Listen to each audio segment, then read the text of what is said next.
What is up, dudes, dudettes, and all my beautiful people of the interwebs? It is Saturday, so it's time to go beyond.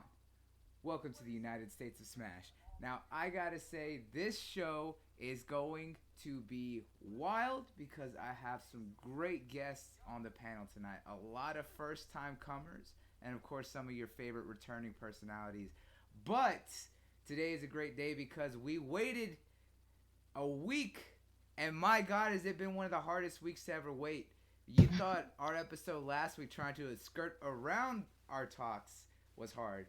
Waiting for to actually be able to break it down for you guys is great because, as you can see from the title, it is the Endgame Spoilercast. That's right. If you have not seen Avengers yet, this is your only warning to leave now. But for those who can, we, these wonderful people on the panel, are going to break it down to the T and go into all the great details that were hidden from the past 22 films over the past decade, as well as they're pertaining to everything that we know from the comics.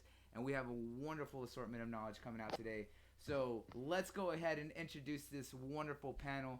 And let's start with our newcomers here. And I got two very beautiful newcomers to the show. And you've seen their sister on the show. That's right. These are the girls from Grown Women Gaming over there from GWG, Yearsis besties. And we're going to introduce them right now. And I'm going to start with my girl, Boogie. How you doing, Boogie? What's up? How you doing? Oh, I'm Thank you doing for wonderful. inviting me. Oh, I'm glad to have you out here. Like I said, Sharice has been on a couple of the shows, and I always enjoy having her on here. So I wanted to get the rest of the girls, especially with something like this. I knew y'all were all going to see it, so I wanted to diversify the knowledge tonight. So I had to get you on here, girl.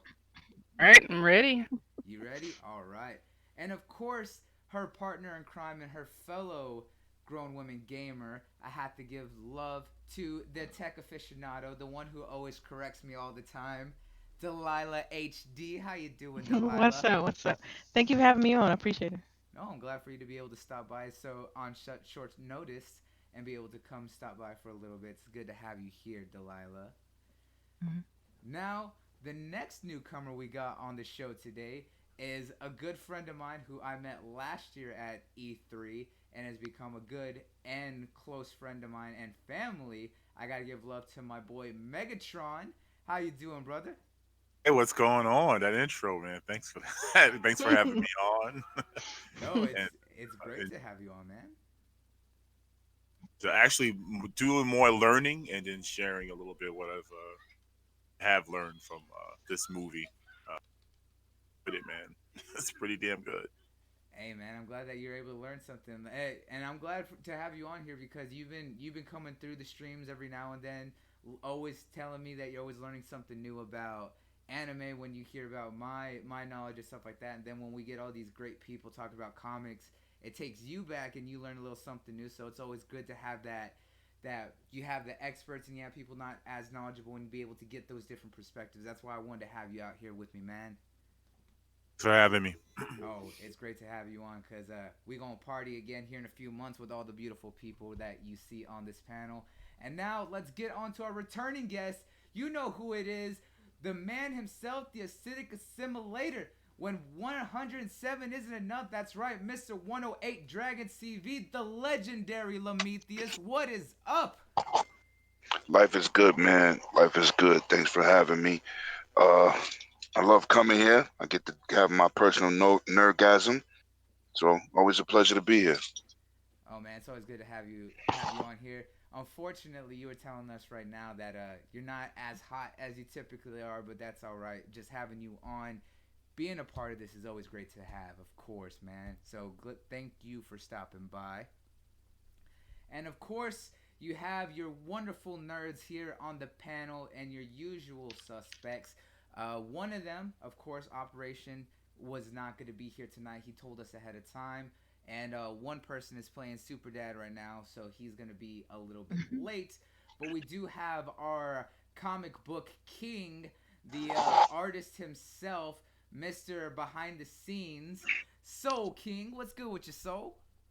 What's good, everybody? I'm just ready to get into this movie, talk about everything, the plot holes, everything.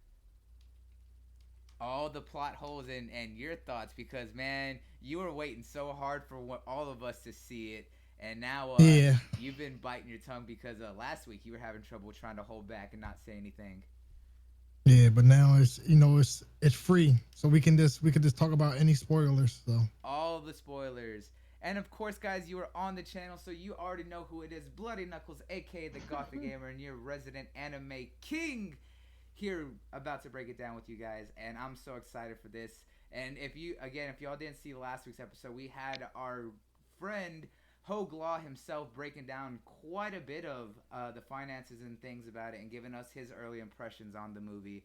So hopefully he swings by through in the chat. But last week was so hard to hold back, but now there's no hold barred. So again, this is your last warning for everyone who has not seen the film or is afraid of spoilers. You had a week to go see it. The whole world is already blown up from it. And yeah, so leave now. For those who stay in, let's get to it.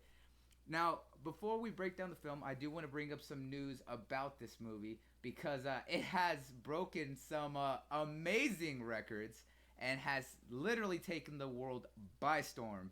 So, for those who don't know, this film broke every record imaginable so far. That it actually set a brand new precedent for an opening weekend for a film, as well as others. So, first up, before the film even officially debuted here in America and in China, as we stated before, it hit $100 million in both massive markets here in America as well as in China, which was very unprecedented, especially coming from the Chinese market before an official debut for a film. Now, after the film did officially debut, it broke its previous record, which was held by Infinity War, uh, which had a $250 million debut weekend. Well, Endgame has officially broken that domestic record by setting a 375 million, almost 400 million dollar opening weekend for a film domestically. But it has not stopped there. Right now, as of Friday, it had officially set numbers at over $500 million domestic within a 1 week period. It has not even finished its 10 days and it's already at $500 million domestic and clocking it at $1.48 billion, 1.48 billion already globally across the board. So in almost 10 days, it is already about to hit $2 billion, doubling what Infinity War did in its 10-day period. And it is still only 2 weeks into its showing. That's not even to count the That's remaining a long 2 months. intro, man. I Hasn't know. been 2 weeks. Has it been It's two It's it's weeks? too. it's hard to break. Hey, these numbers got to be talked about because this is something wild. I mean, I feel like less people see it though, like after the first couple of weeks now though. Like the trend isn't the same. Right. You're not wrong because we've seen it with some of the other Marvel films before, but some of them Hmm. keep that energy going for quite some time because Infinity War held itself for quite a while. Same with Black Panther and a couple others. It's typically the third, fourth week we start to see a massive fall off, unlike Black Panther, which held itself for 7 to 8 weeks, and Infinity War for about the same time. So Endgame right now still has quite a bit of runtime going for it. So it's amazing to see what it's already accomplished and what it can still do less than a week out, and it's already close to 2 billion. This film is being touted as the film that will dethrone Avatar and be the potential first film to hit $3 billion.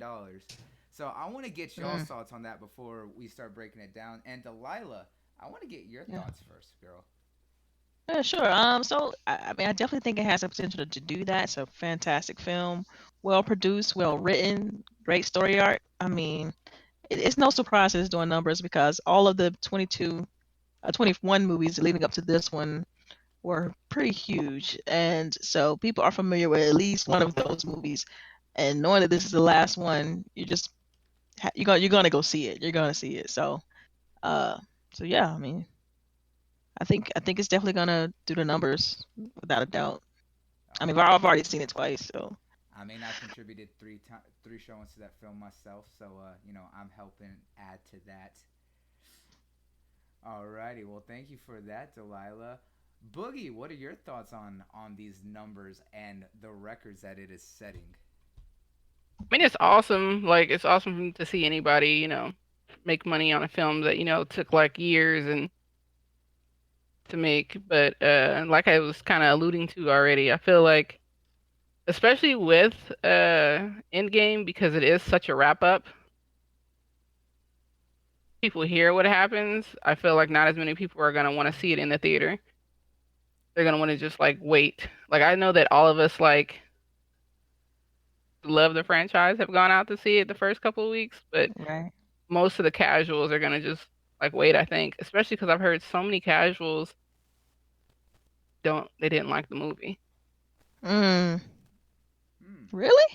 I've Yeah, actually like heard. even on the radio, I was telling Lazy the other day, like they were talking about how they didn't like it because it was way The too plot long. holes and yeah, the length and stuff like that. Yeah, Yeah, I can. like so they're Really? just like because they're not real fans like that, So Yeah, and like I like could and then totally like get it. you had to watch like every film, and I know a lot of people Yeah, didn't watch Ant-Man and the Wasp and stuff like that. So Right. right. I like Like Ant for Man us, and the it's Wasp. amazing, but it's for them, dope. they're Yeah, it was like dope. Yeah. whatever, you know. No, you're not wrong, and that's absolutely one of those things that does kind of add into this aspect of what is the casual market, what are their thoughts on everything, who's actually going to go see it? Because right now we've seen a lot of casuals did go out and see it because this is one of those films that is like a once in a lifetime kind of coming. Films like this don't come all that often, and even a lot of casuals were going out to see it, not everyone was enjoying it to the extent of what we were, which is a very fair point to bring up. Well, I think most of it the was. casuals out there, they don't want to financially carry the movie anyway. The hardcore is not. That's what I was That's gonna say. I that's To don't that's think you to have be to to be be deep real, into the lore to like enjoy the movie. I mean, a good movie is a good movie, and that's what this yeah, was. to And be that's right. why real, you get the the numbers. That's why you got those inter numbers. This movie You got was internationally great written really better actors. than carried most dramas. internationally this movie carried like it carried this whole like the whole like uh what is it money it like carried everything if you go look at like the just Mm. like the numbers like internationally is super big in like China and like overseas Yeah. like here it's like it hit like I guess like 300 million but overseas is something crazy Well, right now, currently, it's at 500 million domestic within 500 a million week. now Within a week, okay and you got to look at what a lot of their other films have done like I'm talking domestically. opening weekend it like hit like 300 mil Yeah, it hit and like almost 400 million in its opening weekend because it was at 375 million. but if you Yeah. check like overseas, it was way past that, Yeah, way right past, now. and like unfortunately, like the reason why they did this was because they cut a lot of showings for other movies as well. Oh yeah, and that they were trying to put in as many showings as they can because of the runtime. They wanted to they movie theaters were afraid it being so long that they weren't going to get as many shows in. So a lot of theaters were taking a lot of other movies out and staggering the times, like every 30 minutes, every 45 minutes, to be able to get in as many shows going at the same time to kind of fill in that gap. Also opening earlier, way earlier than I've ever seen a movie theater Yeah, open. So Eight and eight also o'clock in the morning, baby. yeah, and then closing late. I Mhm. mean, they want that money, Yeah. man. Yeah. It's a Like three good o'clock movie. in the morning out here. Hey, the 8 o'clock. I think the earliest showing for the theater that I went to was 7 a.m. And I went to the 11:30 p.m. showing and didn't get Wow. out of that movie theater till 3 o'clock in the morning, and they had to turn around and open again 4 hours later the next day. Oh, yeah. So yes, it was And the movie theaters did not a mind lot of pushing other popcorn. movies out. Yeah, A lot of that's the popcorn. one They didn't thing mind that's because this is guaranteed money. yeah Yep. that's the only thing that's kind of like sketchy for me because they never did this for like any other film and it's kind of like No, it's kind of shitty for like other like films so no, it's That's not No, true. true. They've done it for Well, every it's big screen film. They've done it for every big screen film, man. It's just that this is the most anticipated big screen movie. yeah. That's what it is. high They've demand. done It's it what for you get. every movie. Mhm. Transformers. I've seen 15 showings in a 17 showing movie theater. Hmm. It happens. They want that first day money. They want that first hype. First of all, they want the hype before if the people don't like the movie, he gonna get that money first. That's what they Right. do. They're trying to get Yeah. their money But back, basically. right, they trying to get that, but they gonna get it. They got it. They got it twice already. And They it's all going right. to be that first week, like we say, it's always that first week where the demand is high. So you want to bring in as much money as you as can, much of that revenue. concessions, everything, just sell it. Exactly, and that's what And, they're doing right now is trying to get as much of that demand that's right around it. Especially, like I said, this film is one of those films that's been so talked about for the past year, even before we saw anything of it since Infinity War. Really, the past 2 to 3 years since we originally knew about Infinity War Part One and Two, that when they were still going under that code name revealed at San Diego Comic Con, years ago. This has been eagerly anticipated because again, but 10 years worth of storytelling all culminated to this. right, you never had no series do nothing like this. I mean, you could compare Lord of the Rings, The Hobbit, Harry Potter. It's like only like 6 or 7, maybe not even big movie budget movies that got a 10-year plan. There's not too many movies have that, All the so they Star deserve Wars, it. all the Star Trek. Yeah, you're right. Yeah, Yes, right. Those are big. Those are the look at Avatar. He's still making two and three Mhm. at the same time. Yeah, yeah, They got right. a plan. So everybody don't deserve to get 15 showings. You know what I'm saying? This yeah. did this. This is an epic situation. Yep. There's very few movies that come out to this kind of attention, to this kind of draw. That's why there was so much going on for it, and it deserves it. They've done and put in the work, and no matter how you feel about it, this is one of those films that again is a once in a lifetime kind of opportunity. So it's good to kind of see what it's doing. Now, But it just makes you scared for the next phase yeah, because this phase has been excellent. I'm so Every ready movie for is the not next phase. I know. right, Have but you seen the Right. they movies have that to. are They coming? have to. They have to Well, take. They right have now to the take their the time the though. They they have to have take their time. they The do I have, know. anticipation is high. and I that's think kind of come up in our discussion of what's coming next is because right now technically Kevin Feige said that Far From Home is going to be the he, real end to Phase Three and kind of lead into what's coming in Phase Four. Dark Uh, Avengers is the end of Phase 3, though, well, right? that's what it's been said, but Hmm. in a recent interview, Kevin Feige said that technically Far From speaking, Home. that Far From Far Home is From going to be Home. the official end to Phase Three because I'm this is going to sorry. Mm-mm. show all Yeah, the official I was talking about something consequences. else. I'm sorry. Oh yeah, I know. It's going to show all the official consequences of everything that Right, happened in Endgame and set up for what's going to be coming next. right. And the I one film that we know that has been confirmed that is coming is going to be the Eternals film, which is going to Oh, I go This didn't into show you the list. I there's didn't show you the list of Phase there's 3. multiple lists. Yeah, there's a. You mean Phase 4? It's like a it's 4. a it's Yes, a thank you. yeah. It's a ton of Is movies this that stuff they that already is this confirmed. stuff that they've already confirmed coming for the Yeah, next 5 years? yeah, Yeah, Oh, they yeah. yeah. must have just put that out. Yeah. Then It post that ends up. with Dark Avengers, but I was speaking of Interesting. Phase 4, not Phase 3. So Okay. Dark this, Avengers is this the next Avengers. Interesting. Hey, hold on. send that list to me This real is quick. Right. down that because now I'm the casual guy, but I enjoyed the movie, right? So what the hell are these phases like? So Oh, each movie is a phase, or okay. So the way that Each it's set Avenger up, movie. yeah. So each Each- of the films have so many films that lead into one of the big Avengers films that has culminated into the end of a phase. So like you had Iron Man 1, Thor, Incredible Hulk, and then Iron Man 2, which led into the first Avengers film right after Captain America. Then you had okay, Winter Soldier, Iron Man 3, Thor Dark World, the first Guardians of the Galaxy and all that, and Ant Man. Ant Man. That all led into what was the end of Phase 2, which culminated in Civil War, and then everything that came after Civil War, such as Guardians of the Galaxy 2, Black Panther, and all those, that all took place in what's known as Phase 3, leading up to Infinity War, Infinity War, and now Endgame, telling the And whole Ragnarok. and And Ragnarok, Ragnarok. yeah, so and now all those. that's the end of phase three, or which Yes, someone was so just Endgame and technically the next Spider-Man film that's coming out in the summer, Far From Home, is going to officially end what is known as Phase 3 and close out what is the entirety of the Infinity War, Infinity Gauntlet saga of okay. films. So now we're going into Phase 4, which is going to set up the next story arc that they're going to tell because each phase has their own built-in story arc, which culminates into the overall story arc that we're seeing.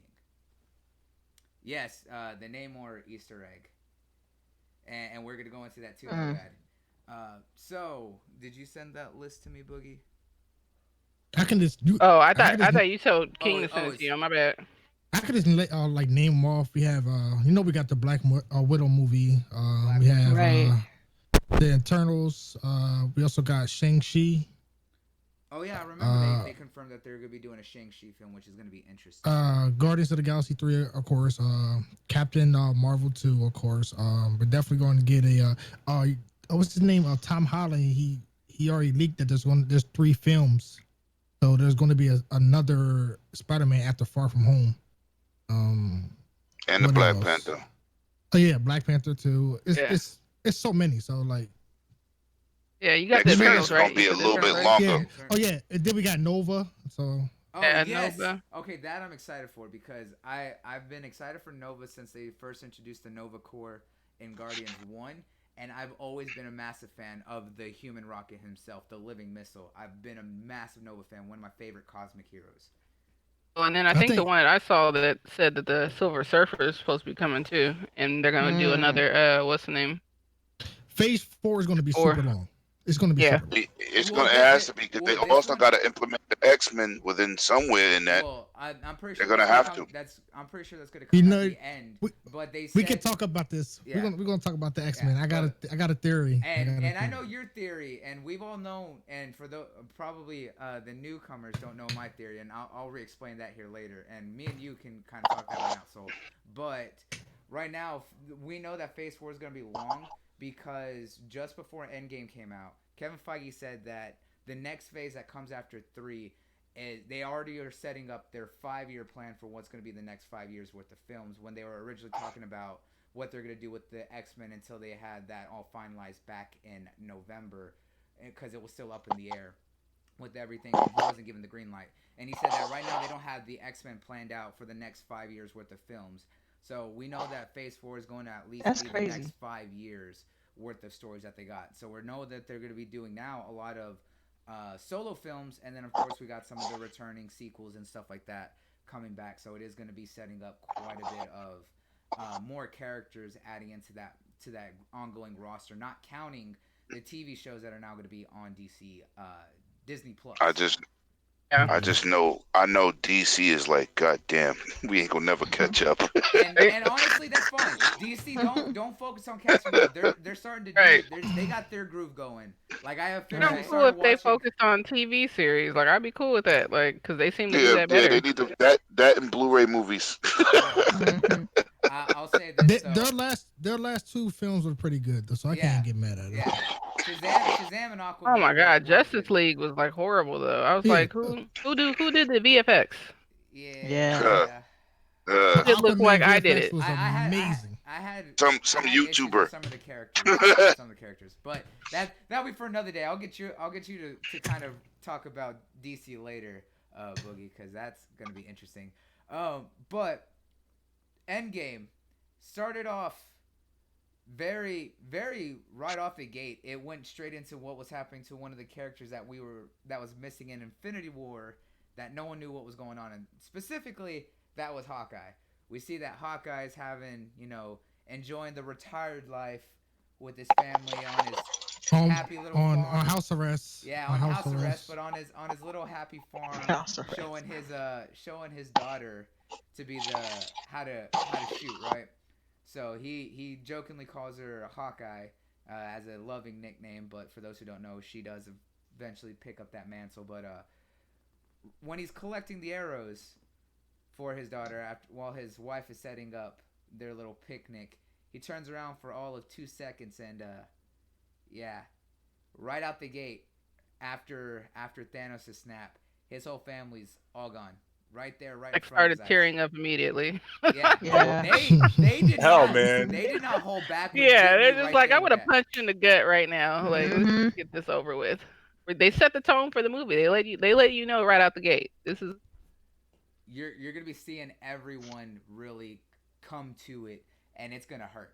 It was hurting. the everyone. Marvel Red Yeah, it Wedding was- is what it was. Yeah. That's exactly what it was. Oh, I felt bad because Clint's my boy, right? Yeah, I thought they all disappeared because someone asked to put mayonnaise on a hot dog when they were Yeah, right when they were basically. at. Oh my I'm like, yo, goodness. that's why You're they tripping. disappeared. I don't care. I love mayonnaise on my hot Mayonnaise dog. on Oh the my hot Oh. I dog. love Oh. mayonnaise on my hot Oh. dog. Boogie. That is Yo, we gotta talk about disgusting.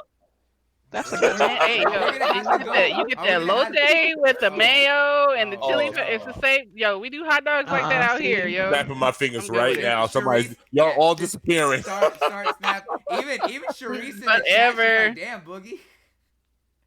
Don't like pineapples on pizza either. Hey, people who like pineapple on pizza are heathens. All right, they're sacrilegious oh heathens. God, they gotta be Right? heathens. Sacrilege. Like Lord, really? Yeah, Like no, heathens yes, though? heathens. where'd they come from? That's a little too much. No, Because you Do I've not like 'em. trained you my do not tongue to have a disrespect. nice palate. Don't be No, upset because you eat no. regular shit. Whoa, calm down there, miss. Calm down there. I was about to say I like pineapple, but you do not put that on pizza. That is sacred. Cheese, tomato, and pineapple. Exactly. Oh. It is I even got wrong. my kid doing it. She orders her pizza with cheese, Yeah. No. Just no pineapple. actually salami and pineapple. Extra salad. Oh no. Tried that. Woo. Won't do mayo. Oh yeah. No. No. But enough about that. We're not going to go into food etiquette. That'll be a whole My other. bad. That'll be a whole other thing. thing. A whole other day. But yes, his son was taken away because he wanted mayonnaise on that hot dog, which is a no-no. Wow. They could at least kept the little one, that just asked for ketchup. Yeah, no. But yeah, they did not hold back on what happened to Clint straight out the gate. Took everything from him, left him with nothing, and he completely lost it at that point and spent 5 years not catching up. We went with all anyone. Ronin on him. Yeah, turned into probably one of the most badass characters, which is when he becomes Ronin. And we're not talking about Ronin the Accuser. We're not talking about the Kree now. No, we're talking about his transformation into where he does not hold back. This is when he goes straight out murking people. And right in the beginning, when we follow Natasha trying to find out where he's been, we straight see him going after Yakuza gang members, not holding back, throwing dudes out windows, slicing the gang leader straight up with his sword, just cutting him at every little point. And they're not holding back on this. They're actually showing everything compared to what they did when Loki stabbed Coulson, where they had to kind of hide that a little bit. But no, Clinton is putting in the work. But at the same time, we catch up with everyone trying to figure out what's going on within the first month or so after Thanos' decimation of all of the universe. And right now they're trying to find out where he is. And of course we also see that Nebula and Tony are adrift in space in the little shuttle that they had used to get there to Titan. Now, at this point, Tony's dying because he requires oxygen, where Nebula does not because she's a robot. And we see where it picks up in the trailer where he's leaving his last messages to Pepper and kind of drifting off and everything. And who is the person that comes to save the day? Other than Captain Marvel. Captain Marvel. Yes. And this is where a lot of people had some issues. Just how did Captain Marvel know where to find Nebula and Tony? And maybe if you watched the film, you wouldn't like Captain Marvel. You would know where how she got there. Like you watch Captain Marvel and you watch the end credits, you know how she got there. She got there because they say it at the end of the pager. Yeah. But where they knew specifically to look for Nebula and they said at the end when she appears.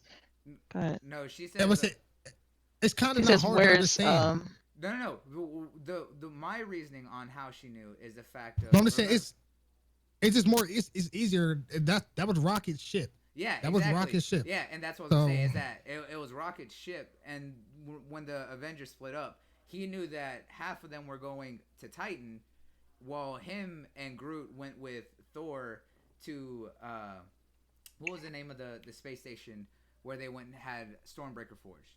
They went there. I have no idea. I can't the Dying Star Station. I forgot the name of it. Yeah. Yeah, I forgot it too. But that's how he would know roughly where the ship was that everyone else went to Titan. So that's. But he most likely has. Hey, wasn't the ship that they were in the one coming from Titan? He most likely has a tracking thing on his ship. So beacon. But they surely couldn't get there from Earth. I mean, she's the only one that can get there. I mean, that's not really a plot hole. Yeah. Right. I'm Yeah, that's assuming not. that they were No, on their way to Earth. no, He was not a on their plot way to hole. Earth, and it was just like Well, a no, People- because happy coincidence. when she takes them, it's after she already met everyone else. This was a couple because this had to have been at some point after she had met the Of course, Avengers. it is. And It that's what Yes, I'm is. but saying. it is. Yeah, but It that's what I'm is. saying is that when she went to go save him, everyone's just like, how did she know? My explanation was that Rocket either had a beacon or the fact that he knew the rest of the Guardians were going to Titan. So if he Or it told could her have to been He the go, could fact have that been he turned sending. on He the. could have been sending her to Titan to find out what happened to them because Yeah. they ain't It's heard from them. yeah, And it's, on the it's way, most bam! I see his ship. That's it. yeah, it's that, most Well, like see, it's no. most I likely agree I with like him, man. think I I feel think like I it was think of just it a happy differently. coincidence. Like Yeah. that it's can not hard. happen. yeah, but It's not hard. that's what I'm Right. saying is that some people are just like, how did she know where to go, Well, I and stuff think the like that. fact that he used his helmet probably sending off a signal that said, "Okay, I'm this is where I'm located." You never know. It's One, technology, one we Right, have and Right. doesn't she Iron have Man. like supersonic hearing and shit like Yeah, that? Iron Man has a right? suit that he's very good at technology, and then on top of that, Raccoon just showed us that he can just find signals on different planets. Yeah. Right. He learned they learned how to he learned how to show them how to track energy signals. But yeah, exactly. So like there's a couple different possibilities. Yeah, it's not shown, but this is one of those ones that there's enough there for us to know that one of these possibilities was the reason that That's it didn't just that's happen out of nowhere. that's for people that Anybody probably didn't caught? stay for the end Anybody credits. caught on a hang up on that? You need to just run real fast and bang your head into the wall because that's crazy. I mean, This it's You're movie's too more. good to reaching. be pondering You're on that. reaching. I was about to say more like they didn't pay attention enough to. Yeah, Yeah. it's Come pretty on. obvious. Oh yeah. Yeah. It's Some There's no things is just crazy.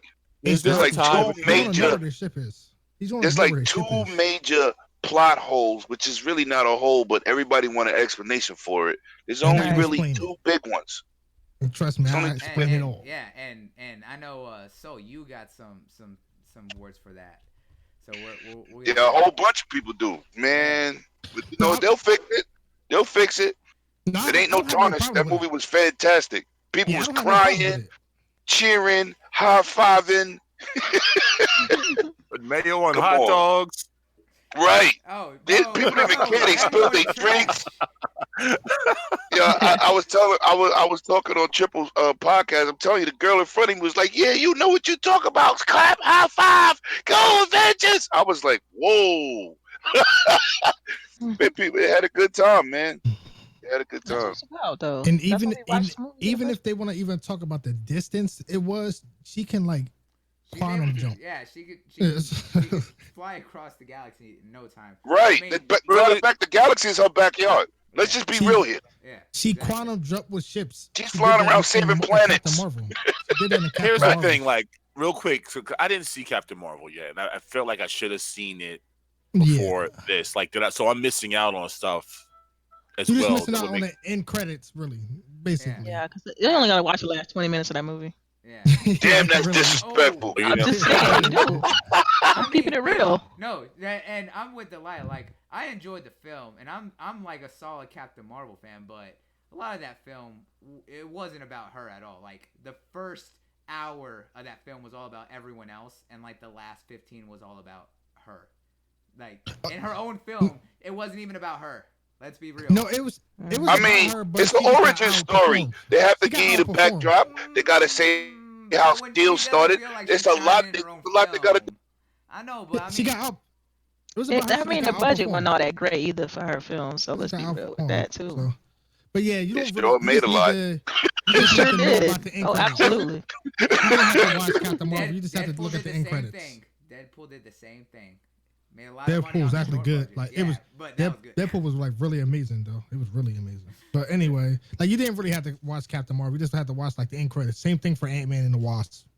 End Yeah, credits. Don't but worry, don't worry, Ant-Man and the Wasp was Megatron. a good film though. You'll go Ant-Man watch was a it. good film. It You was. know, you'll watch it. It's not. It's a decent movie. I mean, we It- kind of spoiled. It's like having AAA games and you get a double A and like, what happened? It just I happens. mean, Uh-huh. It's a one of the decent people who movie. like retro 16-bit indie titles, you know, then it's all you. It was a good movie. It was good. Yeah. Now, after this, we see that everyone is now assembled at the remnants of the Avengers headquarters there in upstate New York. and Tony is basically on life support because the dude is like all sorts of messed up at this point, lacking fluids, He lacking pulled out his own He, heart, ugh, so to speak. he pulled out his Arc That own was heart, rough. reactor. ugh. the Arc arc reactor. reactor. Yeah. Dehydrated, Yeah. ex dope fiend. I mean, he's It not was wrong. He was horrible. look. He Hey, was What role are you incredible. playing? Ay, ay, yeah. I mean, he was looking ay, like ay, ay. who is it? And the pianist. What was his name?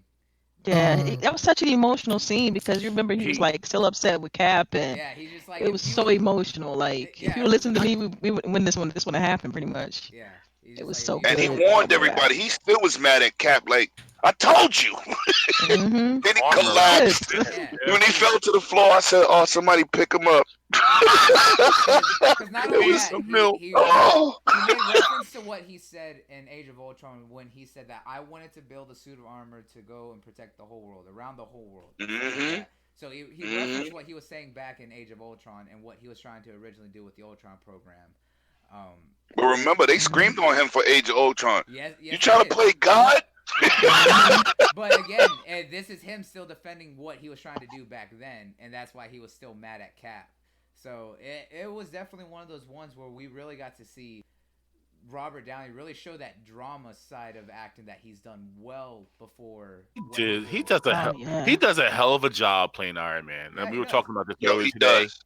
He and But he's it's this plays is better really than the why I bad was comic. kind stuff. of He's better than the comic version. I want to I'll tell go you too that. No, far no. forward towards the what happens later in the movie, but this is why I was kind of like it can't. It just I was disappointed because he does a hell of a job. I can't see anybody else. yeah, I and can't You're say not it either. supposed But to. actually, he's actually playing who he is in real life. He was an alcoholic, and Yeah, he likes to Told you. party. yeah, I and I was He told told that you. fits too. right in. Yeah, Mm-hmm. That you fits told me him. that too. I You, mean, He knows you how know to do that that.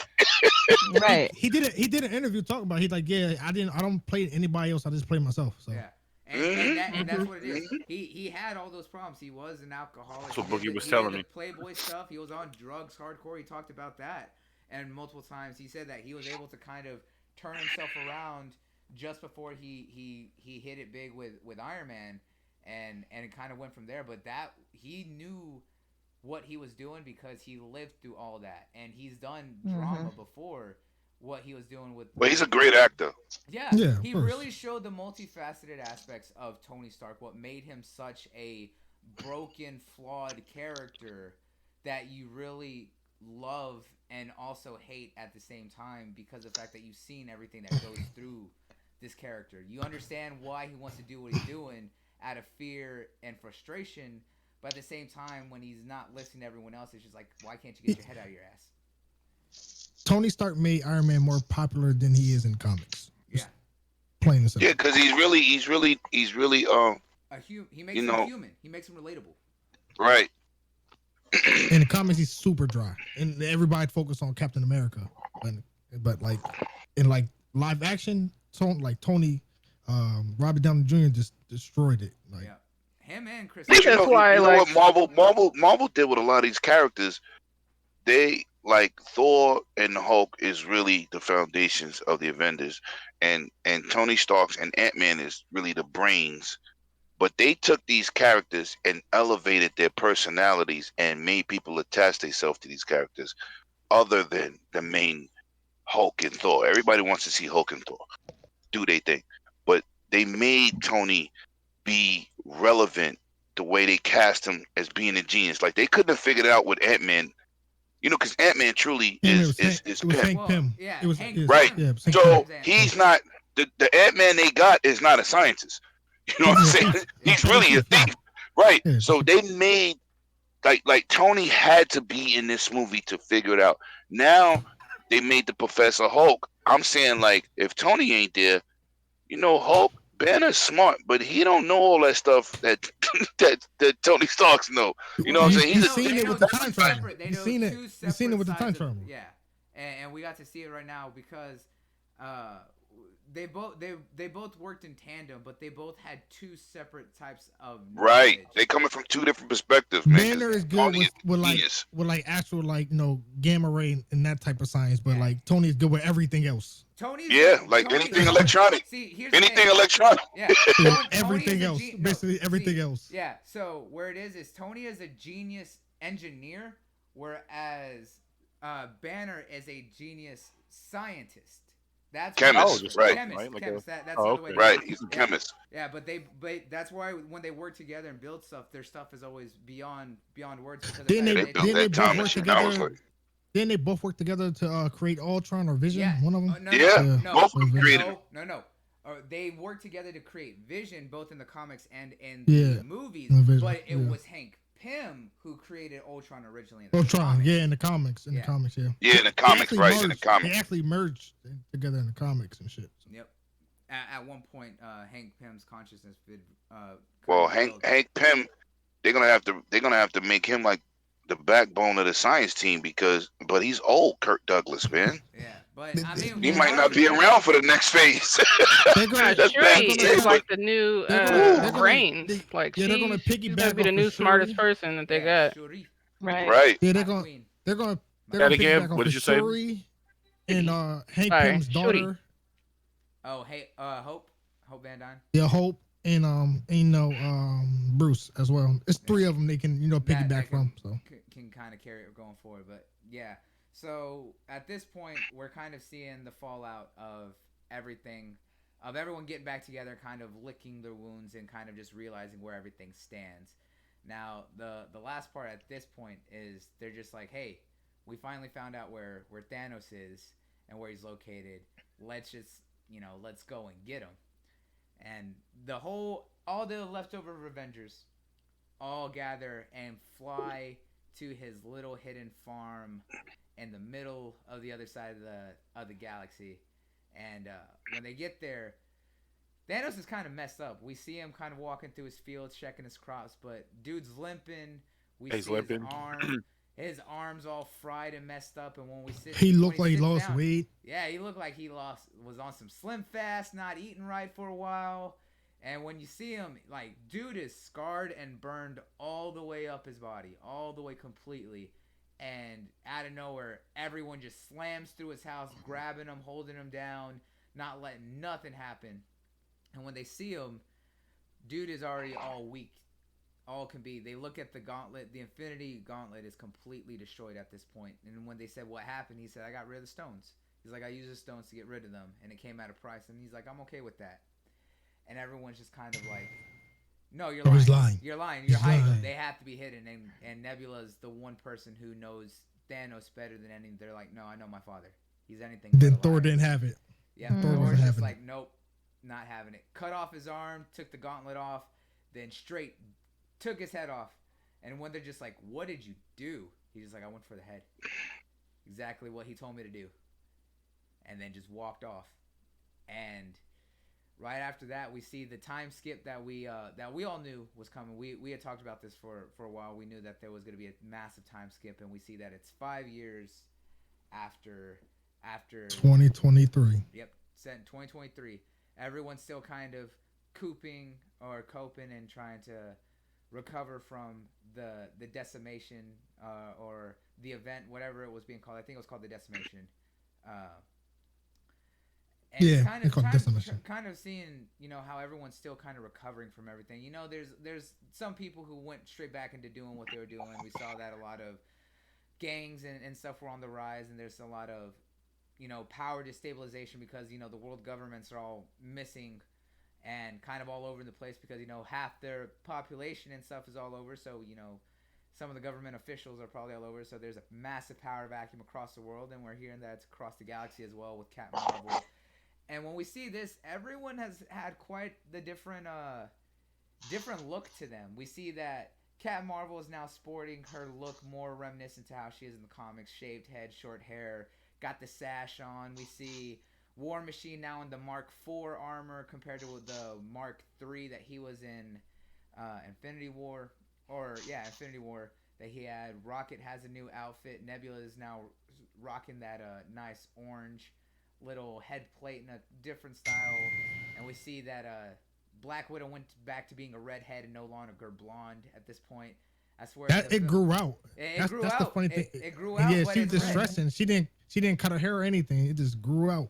That's why you see like the tips of platinum still in her hair because she just let it grow out. Didn't care or anything. But I mean, There wasn't no beauty salons. Everybody was dead. Yeah, clearly. Eating PB and J, eating PB and J, It's Eating wearing all sports natural PB&J after pants. that point. sandwiches. Yeah, PB&J Everybody natural sandwiches. now. Oh no, we got Nova. We talked about Thor hacking off the arm. And at this point, she's meeting with everyone. Okoye is kind of leading what's going on in Wakanda and what's going on all there in Africa, hearing about a lot of the power destabilization, trying to reorganize the tribes.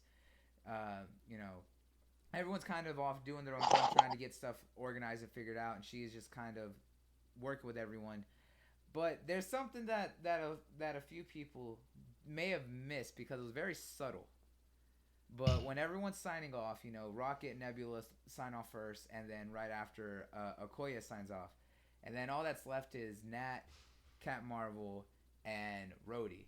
And right when Rhodey says, or is going to go do his thing, kind of looking around before Nat asks him to keep looking for Clint, Cat, Cat Marvel looks at Rhodey and looks at him very, very carefully and says, "Hey, you be careful." And he's like, "Yeah, you too."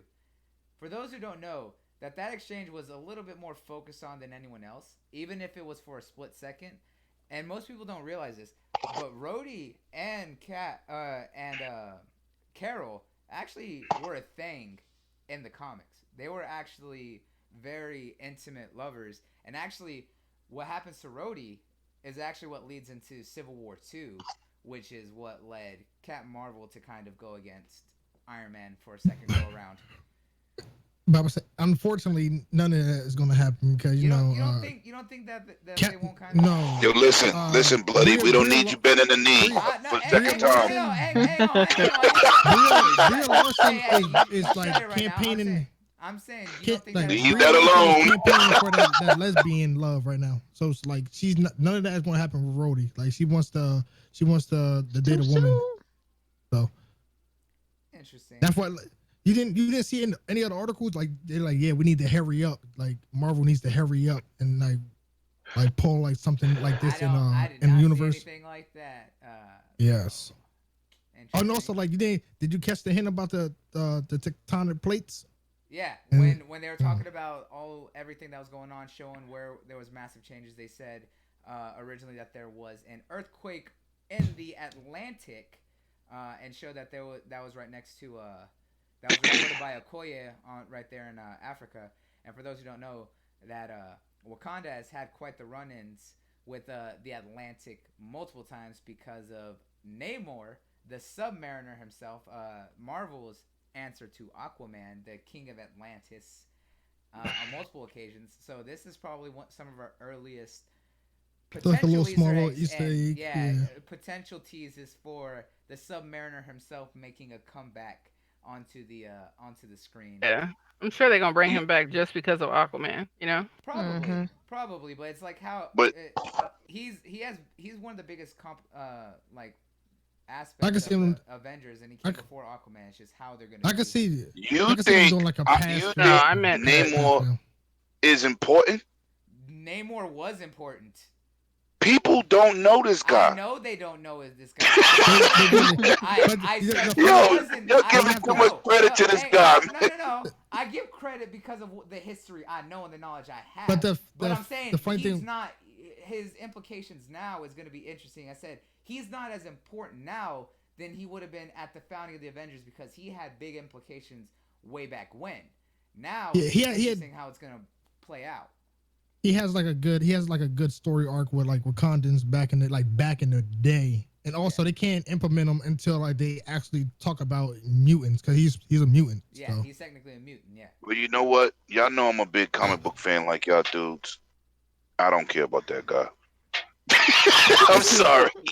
I'm, it's you're a not good gonna story take arc me for there. Wakanda. You're not gonna make me co-sign everything Marvel do. I'm not doing it. I'm No, not doing it. and like I said, when like I want to see Namor because I always really like Namor. Uh, but the thing is, I really don't care about him. Aquaman's shining right now. So Namor's gonna kind of have that struggle spot on how he's gonna fit They in. made Aquaman look better than what he was. I'm loving that movie. I didn't really care when he mentioned it, but you're gonna have to sell me on that the same way they tried to sell me on Captain Marvel. Yep, and that's Because kind you of know Of course, the yeah. people, I'm like Megatron in this. I'm a casual when it comes to certain Marvel people, and hmm. Namor, I don't care. I'm telling you, I don't care.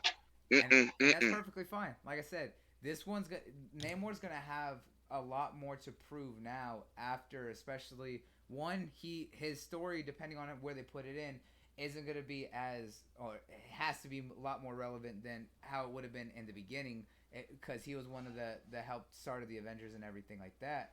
But he also would have been the first one to be like the true aquatic hero. But now he's coming after Aquaman, the success that had, it's gonna have to really knock it out of the park and have a solid story for it to really work. It's gonna have to because most people don't know who he is. They gotta, and they're not selling it to the hardcore fans. They They have to have to sell it sell the to the movie to casuals. the casuals to Yes, spend that Mm-hmm. money. exactly.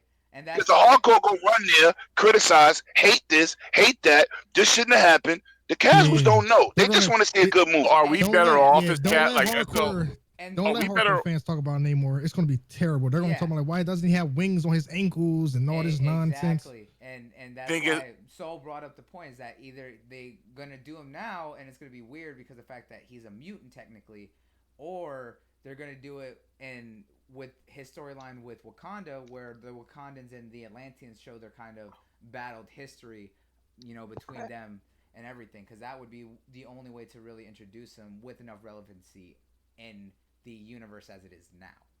What you was going to say, Mega? I was just saying, is there a disadvantage to us, like as being on the casual side of things, not to No, even? no, because y'all carry. I'm casual with some of these characters. I don't care about Captain Marvel either.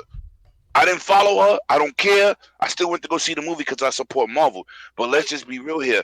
They have to bring in the casuals because the hardcore ain't gonna financially hold them down.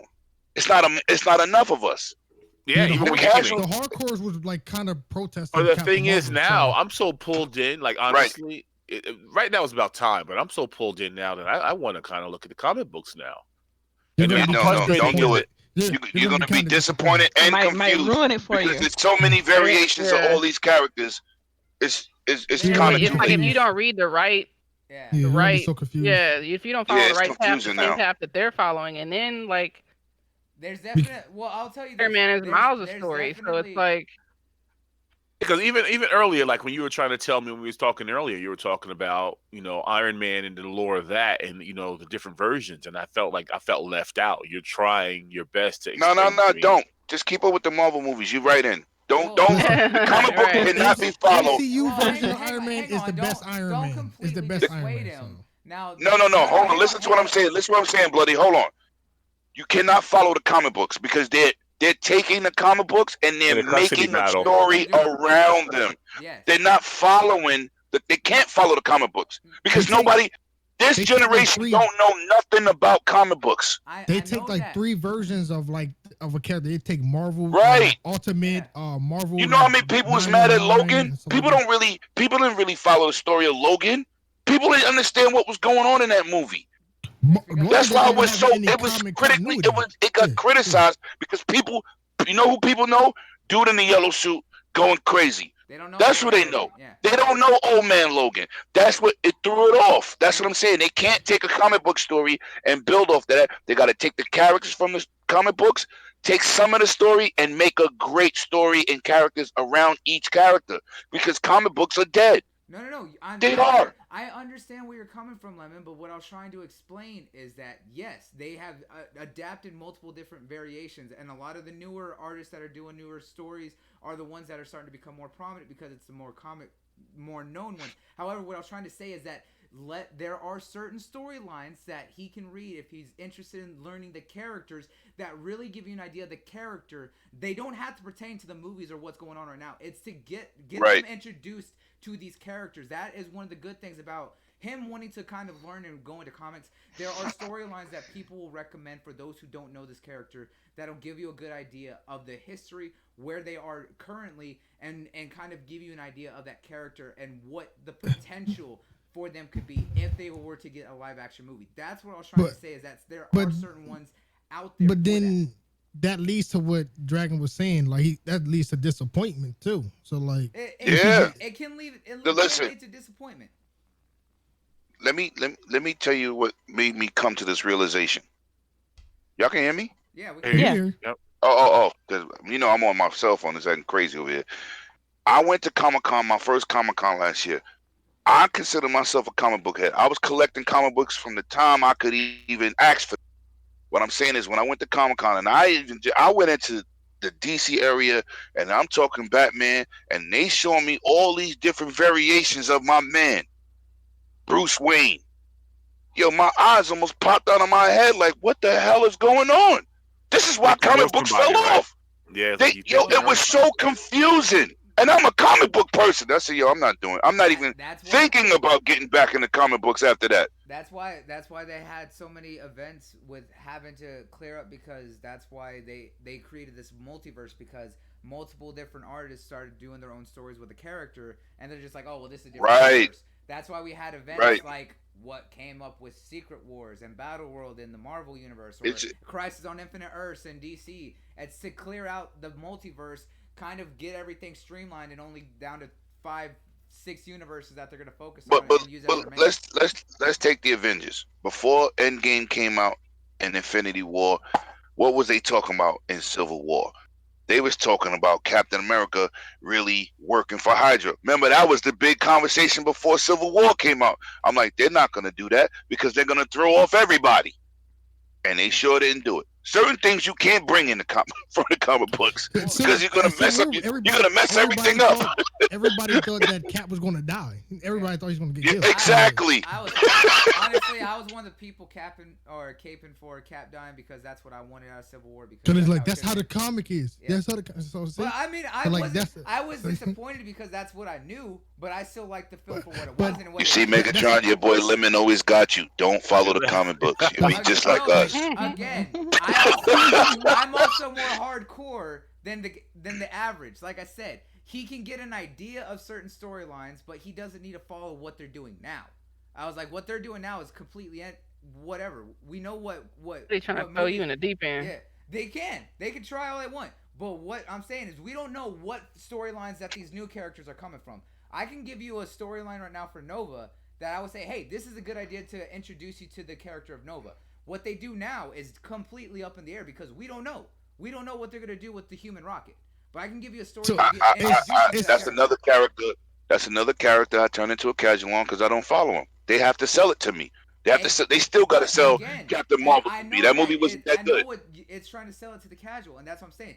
This is to what I'm saying is that me, as someone who's more prominent with some of these characters, can give you a casual a recommended story that gives you an idea of the character. Be like, okay, maybe this character could be interesting, and then we have to both wait for them to sell us on a storyline with that character. That's what I'm trying to get to. Make sense? Yeah, I mean, if you so adamant about it, whatever. This is your show. I'm just saying. Listen, all I'm gonna say is you don't need to pick up any comics. Just look at some videos about who that character is. If you want to, yeah, just do that. Look up a 20-minute video to kind of get the history of a character. Then boom, there you go. You'll find out if you want to know more about him or not. If someone's gonna go against me on it, but I will agree with Soul on that one, because that also helps a lot of people. Just go look at a video or like, oh, who's Namor? Who is blah blah blah. I would recommend that for Namor. I would honestly recommend that for Namor. No cap on that one.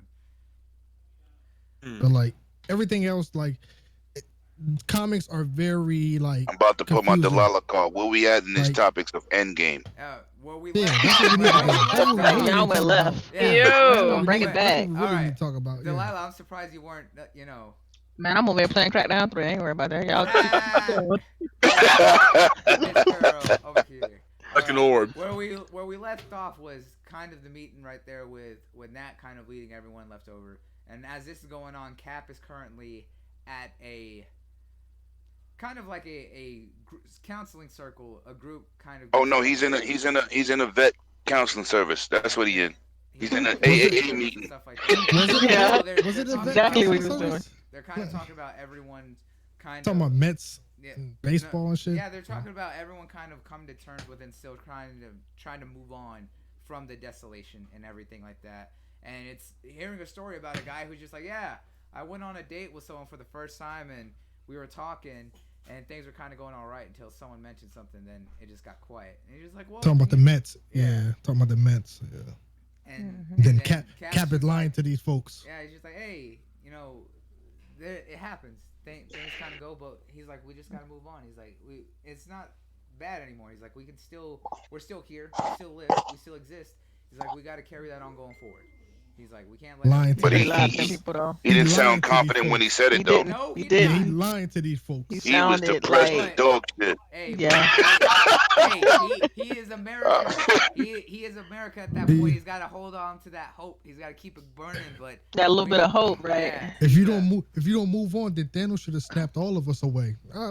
Get this bullshit out of here, bro. But I mean, is he wrong though? Is he wrong?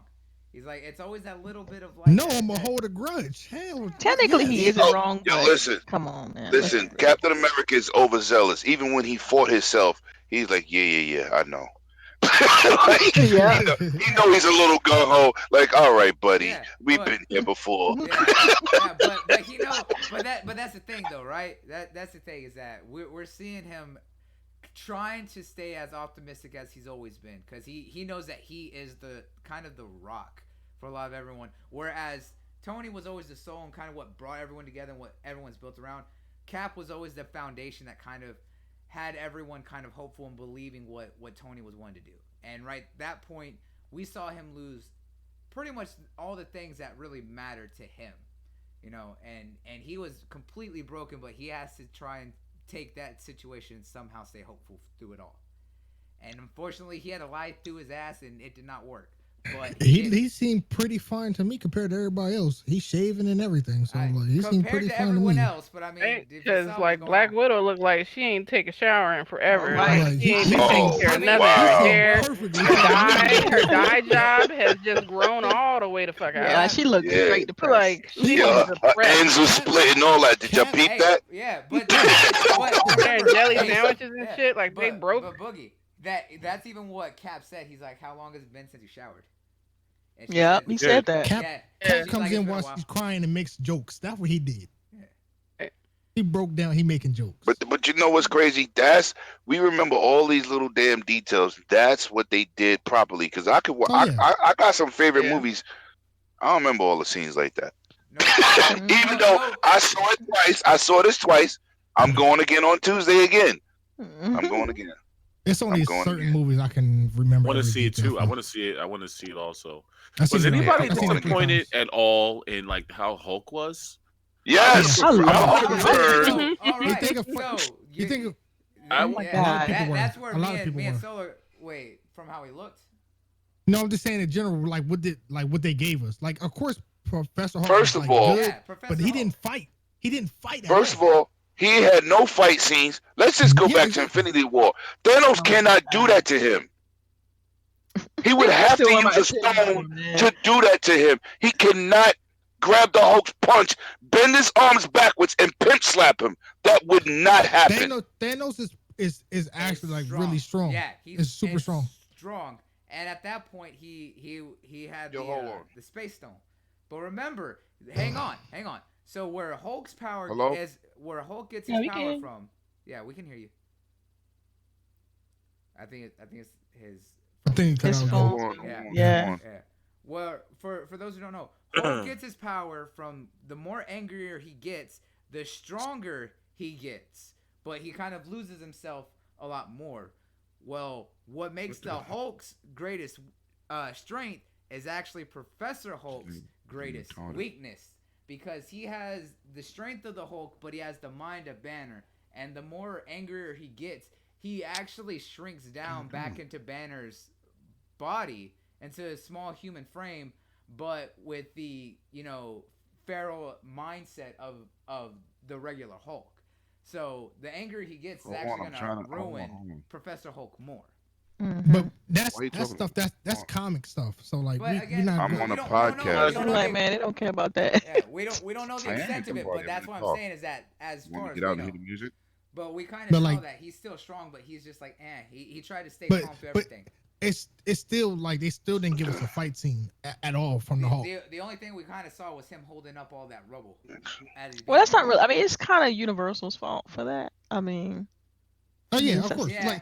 Like We But, got, like, the, we they got the didn't- ending of his story. Don't get us wrong. We got to see that 3-story arc that they built up. But on that one, I agree that was the deal with Universal. How do you do that? I'd Like much we didn't. rather see a Hulk that was just wrecking shop, like what he did to Loki, I want just world breakers smacking Hulk. him back and forth. Like Mhm. then he did it to Thor and Ragnarok, like you see, and he was going back and forth with that. I want to see the Hulk. I want him to be a beast. I want Well, him they to try to just give it. They like try to give a little bit of that by showing the previous movie and the stairs scene, like him just being reckless and some of Yeah, that. and like when he killed one of the monsters with the car and stuff like yeah, and that. then But like we Right. you just still see wanted to Professor see Hulk him just fight. embarrassed, just like We you wanted know. to actually see him like use his brains to fight and stuff like that. But like he just does the snap. Yeah, I got you. but Right. That was the it's one one. of those That was the things. one lackluster character. He oh, was funny there's and Thor stuff. too. Maybe even Thor. Like I didn't want to see a fat Oh my Thor God! Don't either. get me started on Thor. I was so like, I I didn't I was didn't want to like. see waiting a for him to Oh, get skinny. I was waiting the whole damn But movie for oh it him to was. get his no! damn It was. muscles back. I'm like, what is going on You here? didn't like Dude Thor? You didn't I like didn't the like. Big I did Lebowski? not. I Nah, did not. he wasn't He even dad seemed bod weak to level. He me. was just like, He seemed weak. But he I was. couldn't At deal least with the he. At least he weakness, still man. put up some. He Him put some pouting work and in. stuff. Like I just yeah, couldn't he vibe did, with but like At least compared he He to was was. doing it. stuff. It was ratchet. He I was didn't like it. traumatized. He was traumatized, man. He was Yeah, I mean, traumatized. the dude literally realized took his the failure. power of the he took the power of a star, like the full force of it, and made this weapon, and then you got this Thor. Like, But I mean, you got to Yeah. realize the dude's He living with missed. the guilt Yeah. that Yeah. he yes, I messed get that up. part. I get that part. I get that part. But he's just still, you can still be It emotional was and like tough at the you know same they time. only use it like He what just, kills me with it is they use it for comedy relief and I really didn't appreciate that. I want him to be just completely I pissed off and But I that's just the. like that's Unfortunately, Thor. that's the new Thor that we got. Yeah, He's comedic. he's more into that Guardians of the Galaxy Well, like he's genre lighthearted. yeah. type. Yeah, Yeah. but he's always had that personality of being larger than life, that very airy aspect. But I do believe that they put a little bit more focus on that, comedic side, just not taking anything seriously anymore. But I mean, after what the dude had been through, I mean, it kind of makes Yeah, sense. he said something that stuck with me in the movie when he was like toward well, I don't want to get too far ahead, but when he was saying he was pretty much turned over the throne and he was saying like it's been so long to where he just kind of want to just relax, like Yeah. he's mentally drained. I get it, but I didn't like it. It's not I don't neither. have to like it, it's just one of Oh those things yeah, to no, I where can understand where you're coming from on that. Yeah, it does I make understand sense. why they wrote that in like that. I would have preferred it to go a different way. Yeah, Hmm.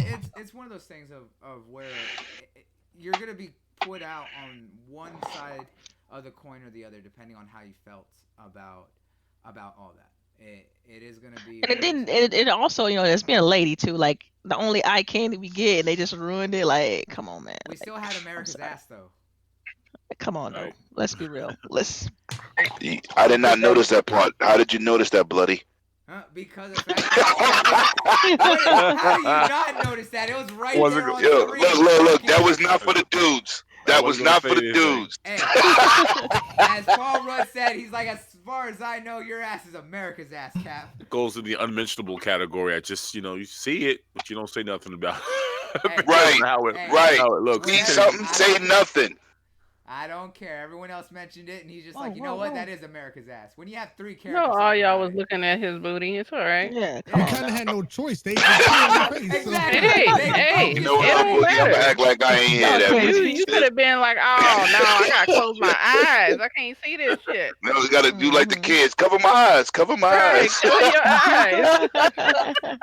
they doubled Grab his down own on it. nipple, like, They hey. Oh, doubled down on it. Oh man, I'm gonna mute All myself. right. oh I man. love you, buddy. We're Listen, just teasing. We're teasing. hey, I don't care. I don't care. I'll say what I want to say. I have no qualms. He like, look, this my show. We doing it Exactly. the Yo, way I bloody, want I'm He's to not like, do I it. starting don't with you care. like last night. I'm I gonna give you don't got the care. pass. I I got you. don't care. I was like, I'll say what I want to say. I don't have no filter on my show. Anyways, at this point, everyone's trying to get together and figure out what's the next step. And of course, as they brought up, at this point, Ant-Man gets saved by a rat who steps on the button that knocks him out of the quantum realm, and he's sitting in a little rinky-dink That's the warehouse one thing locked that's up. super story convenient. That's Yeah. the one thing you Hey. can't like That rat explain. heads off to that rat, right? Genius rat. It's That Pinky. the, Even- that How one do I rat. Yes. I don't even remember that though. Like, Yeah, Right, this The is so the rat just steps on beginning. the button Yeah, and yeah, really? activates it. yeah. Yeah. So right there in the shop in the lockup where that van is locked up, there's a rat that gets in the car, runs across the dashboard, and steps on the switches at the very front Yeah, and lets him out. activates that okay, activates That's where he gets pushed out. the rig that lets him out of the quantum realm. And he wakes up. He's like, "What the hell just happened?" They And could at that's least where had like an actual human like sneak in, or like when they move in the truck or No, that would have whatever. ruined it. yeah. A rat? That would have A ruined rat it. though? Like I feel like the way they did it was brilliant because it was just It one would of have. those. Hey, It's like this kind was of like a Hold what on. if thing. yeah. It's a It Stealing would it from have. the Ninja Hey, Turtle. hey, remember, To me, it would have one, made sense when one they in moving the when they're You say one moving Ninja the in Turtles? stuff. Oh my god. 18 It would have. million chances and 1 in 18 million different outcomes. That rat was the key. That rat The was Yo, rat. Soul, this is the Hmm? situation where you just keep watching the movie and keep it pushing. yeah. I Yeah. got Okay? you. Yes, that's exactly what Yeah, I it is. got you. Kind of like video It's not games. that You know what I'm saying? important. At some Right, point, you get to in the game, you're like, oh, right. it's video Hey, games, hey, man. I that's the can't MacGuffin. can't explain that. That's that Deus Ex Machina, baby. It's Yeah. that story device. And that rat was the key all along. Lets him out, and he's just like, "Yo, what happened?" He's like, "I've been in this And for people five was hours." laughing. People thought it was funny, so I guess it worked. Yeah, I thought it was funny because he just popped out. He's like, "Man," he's like, "It was just like 5 hours." 'Cause People that's thought when it was funny, but they probably didn't know what was going on because they didn't see Ant Man and the Wasp. Nope, they did not. Yeah, that's true too. I If did. they didn't I see did. that, they'd been confused. Yep. I would. Uh, Of course, us did, or a few of us, anyways. us did. Yeah, some of us, not all of us. But it did kind of go that was kind of one of those plot devices to kind of drive the story forward and let Right. everything get going. But because of that, that was what kind of needed to happen because we knew that time travel, or we've known that time travel was going to be a very big aspect of this film. And what we kind of got was the fact that Scott gets let out of the quantum realm after being stuck in there for 5 years, and he catches up with everyone and be like, "Hey, what the hell's going on?" And explains, he's like, "Wait, this has been 5 years, and this is what happened." He's like, "For me, it's only been 5 hours," because he started explaining that in the quantum realm, time dilation is works significantly different. And then he started explaining, "Hey, what if we do this as a possibility?" Which leads into them going to find Professor Hulk and everything else. Is that, hey, what if we go into the quantum realm and time travel through things? And they're just like, "Yeah, that's kind of ridiculous. That's not going to happen." I got a The question. time heist. The I got a time question heist. though. The time. So like he comes out and he's like 5 hours and time works differently. Why the hell The did homegirl. Professor Pym's wife come out old as hell then? Why The didn't reason. she come The out reason. looking The young? reason. The reason because of that is because she was actually traveling through the quantum realm while he was just motionless in the quantum realm. Like Yeah. she was traveling through different parts. It's like of being the in quantum realm. cryo state with Oh, motion. okay. That's all it Yeah. is. So Alright. like Yeah. he was just floating in there stuck. He couldn't do anything. But she was Yeah. actually traveling through there. Yeah, Okay. and she explained that she had been into the deeper parts of the quantum realm and seen some of the more darker beasts that exist within the Like trust me, I got all the feels for the plots. yeah. Yeah, right. Yeah. Yeah, that's fine. So been making that almanac to fill in because he's been like, "I'm ready for this." He's been waiting for this moment. Okay. Well, I'll have another question for you at the end. Okay. All right, All all right. right. I think I already know where that's gonna lead to, and we're gonna Yeah. talk about that. Yeah, we're gonna talk about that, Boogie. Don't worry. So at this point, he comes out and he explains that time works different in the quantum realm, and he's like, if we're able to kind of ride through it, he's like, we may be able to actually time travel and stuff like that. And they're like, nah, that won't work. And then they're like, wait, you know what? Maybe it will. So they go and start gathering up their people, and after they get Hulk and Banner, they go and meet up with good old Tony Stark. And this is where we get the first, or really second look at what Tony's been kind of stepping away from. And at this point, he's a family man. We all knew in Infinity War that Pepper was pregnant. And now, He had a dream. yeah, And he even had a dream about it. Like, yeah, I had a dream that we had a kid named Morgan, blah, blah, blah, blah, blah. and lo and behold, he walks outside, sits outside that little fort, and he starts talking. And lo and behold, it's his daughter Morgan. And we get the first look at Pepper's armor with Rescue. yep, with rescue with that helmet. We see that, yeah. He's like, why'd you take this? He's like, where'd you get this? In the garage. He's like, that's for mommy, even though mommy doesn't like anything that I make for her. because of the fact that Pepper always hated the suit. Even when she did use it, she always hated it. Oh, So, Oh, that great. yep. that, Because that that's one movie of was those terrible. that's one of those things that they carried over from not only just from Iron Man 3, but that was even in the comics when she did have her own suit. She always hated using it. She was never one. She was always like the I'll use it in an extreme emergency if I really have to. But Pepper never liked being Yo, out there. she's really the real MVP too, because Hmm. Gwyneth she Paltrow. knew what was gonna happen, and she still told him she knew that the cause was greater Yep. than him by Yeah. himself. He and right there we get a look at Tony's just like nope, I'm done. He's like, I don't want to do anything with this anymore. He's like, whatever y'all do, that's y'all. He's like, but I'm gonna stay right here. I'm gonna live my life. I'm gonna be happy. And everyone's just like, no, you can't do it. And then of course, man that he is, curiosity always gets the better of him, and he starts putting that brain to work. And he runs the test and figures out, hey, I know how to map through time. And he's just like, should I do this? He's like, nah. He's like, I don't need to. And then he sits down and talks with Pepper. He's like, so I figured it out, right? He's like, I could do this. He's like, but if you tell me right now, put it away. He's like, I'll put it away and never look at it again. And he's like, but if you tell me to do this, I'll do it. And he's just like, nah. He's like, I should put it away, right? He's like, I don't need to do this. And she's like, no, do it. And he's like, are you sure? She's like, yeah. She's like, this is what needs to be done. And he's sitting there trying to find every excuse in the book to not do it. And that woman is literally what kind of held it all together. She's like, no, you need to do it. And I gotta say, Gwyneth Paltrow sold that entire performance with Pepper in that film. I really was. Hmm. She did a hell of a job. But at that point, we kind of get back to the group, and we see that we see Hulk, we see we see Banner, we see Scott, we see Nat, and we see Cap, all testing out this theory of how to go into the quantum realm and be able to travel through time. And he's just like, I got an idea, I know how to do this. And he's like, I'm gonna push these buttons at this time and count to 5 and do all this. And we kind of see the warning that Tony gave everyone that hey, beware of EVP. He's like, because that's going to be an issue if you're not taking into account for it.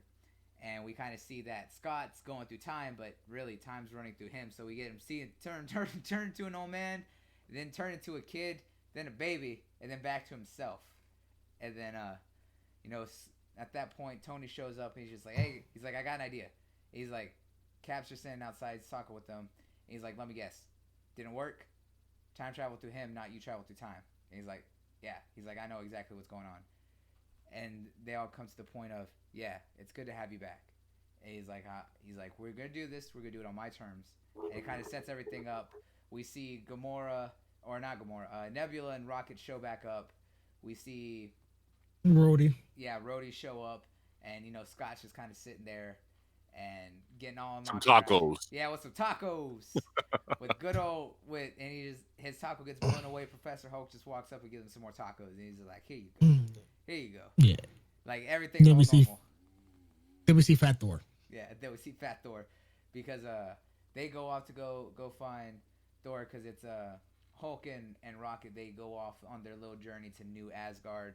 And for those who don't know or do know that where New Asgard is, it was literally in a spot called It's, Townsend in Norway, and that's yeah, it's where basically nowhere. Odin's army was at the beginning of Thor in the first film, where they fought the Dark Elves the first time back in 946. So And that that's was, where Odin died. and that's also where Odin died too, right there when he was waiting for his end after His sons. yeah, where he was waiting for his sons when Hela escaped. Yes, Hulk was a massive bro in that film. Know that. What's up, lady? Good to see you in the chat over there, girl. Thank you for stopping by. But of course, we see this, and we first see the return of Valkyrie as they're all talking to him, trying to find out where Thor is, and she's explaining kind of what's going on. And then at that point, we get to see good old fat Thor, Big Lebowski Thor, as they kept calling him because that's what Rocket said. And I love when Rocket abuses him. And of course, we also see the return of good old Korg and Meeks just sitting there eating pizza, playing some Fortnite on their little TV in their lighthouse. And they're trying to talk to Thor and trying to convince him on what's going on. But, Thor's having none of it. He doesn't want to do anything. He doesn't want to be a hero anymore. He just kind of wants to live his life. all fat, nowhere, until Hulk kind of talks him into things and kind of really breaks it down for him. On he's just like, you think you're the only one who's kind of been through that? He's like, how do you think I got to where I am? He's like, you can be something greater, and he's just like, maybe. So he I actually goes, thought right there in that spot when he grabbed him, there was gonna be a fight scene, and yeah, he's like, "Can you please get your hand off of me?" And I'm like, "Uh oh, it's gonna spark up something." But it was just kind of like, yeah.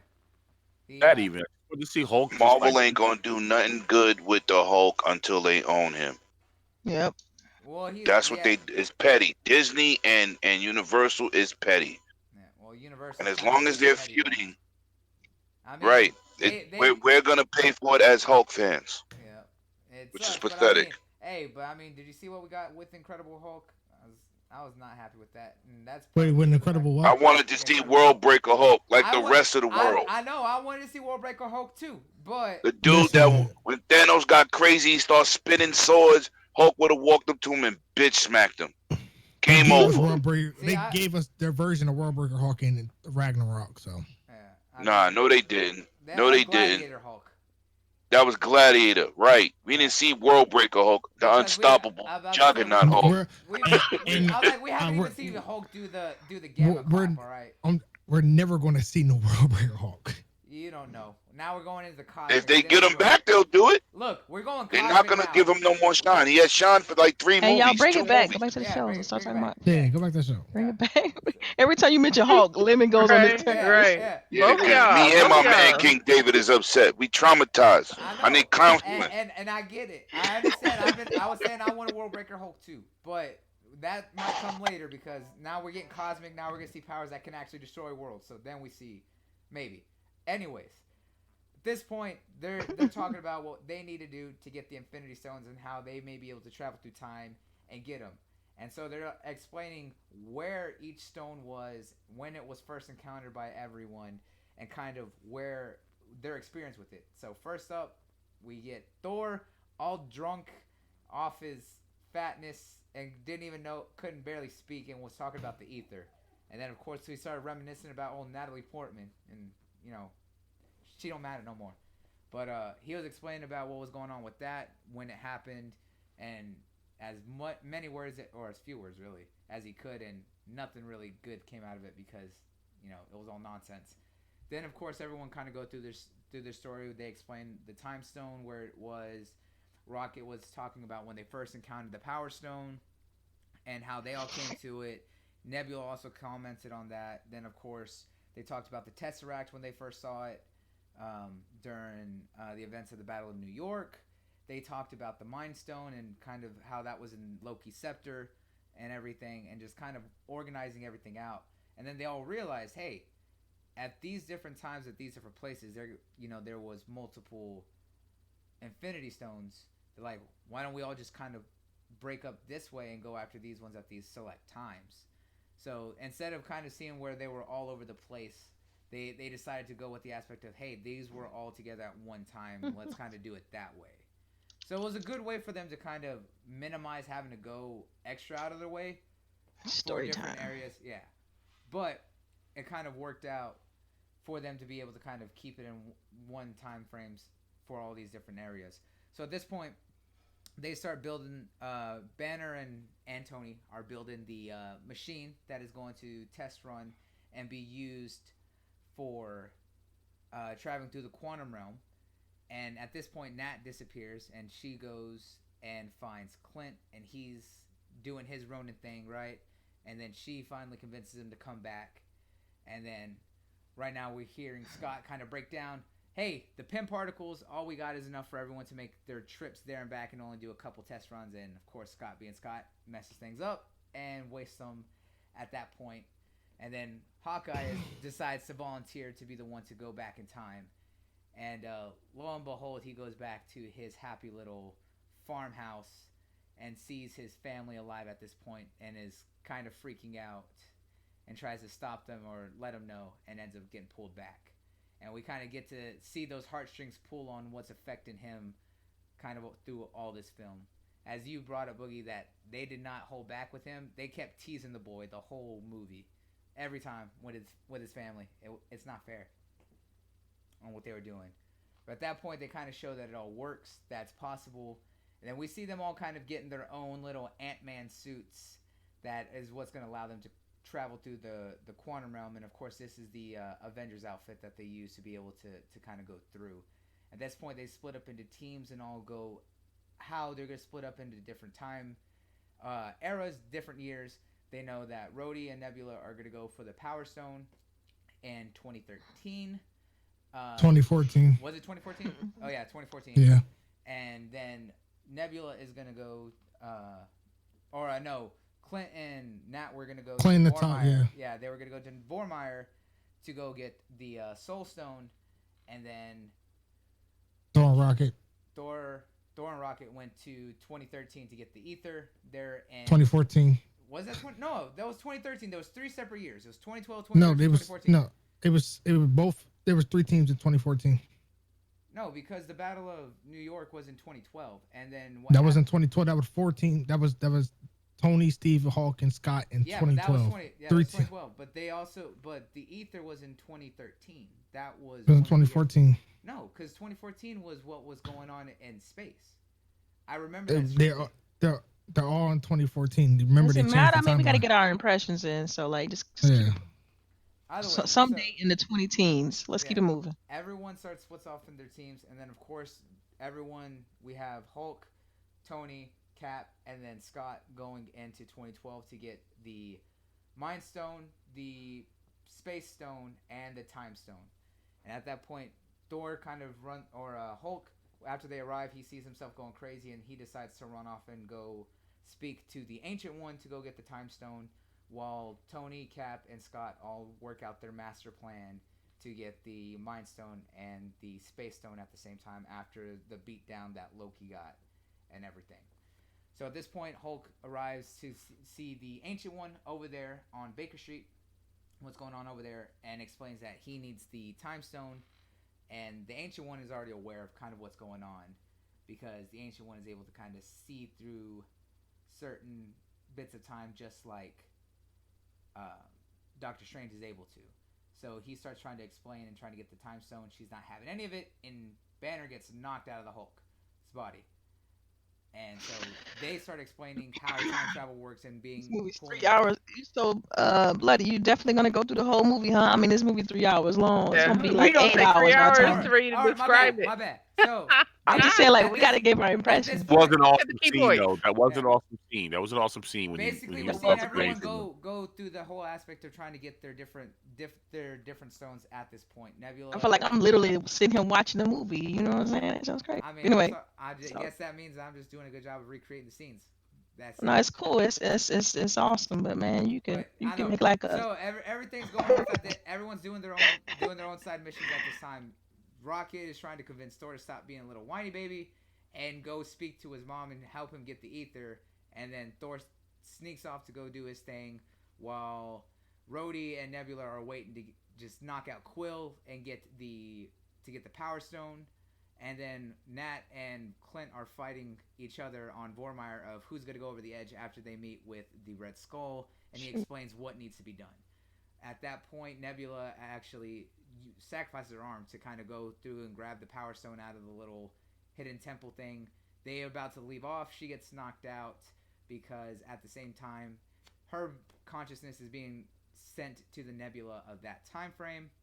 And Cap and Tony have watched and waited for everything to go off. So they're in the Avengers Tower. Tony waits to distract them to be able to get the case or set everything up to get the case, while Cap is waiting downstairs and near the elevator to get it from the director of S.H.I.E.L.D. Or not the director, one of the heads of S.H.I.E.L.D. at that time in the elevator, which is a recreation of the Winter Soldier's elevator scene with all the Hydra agents, which I don't know why they use that during the time in Battle of New York, since that's not for like 2 years, but go with it.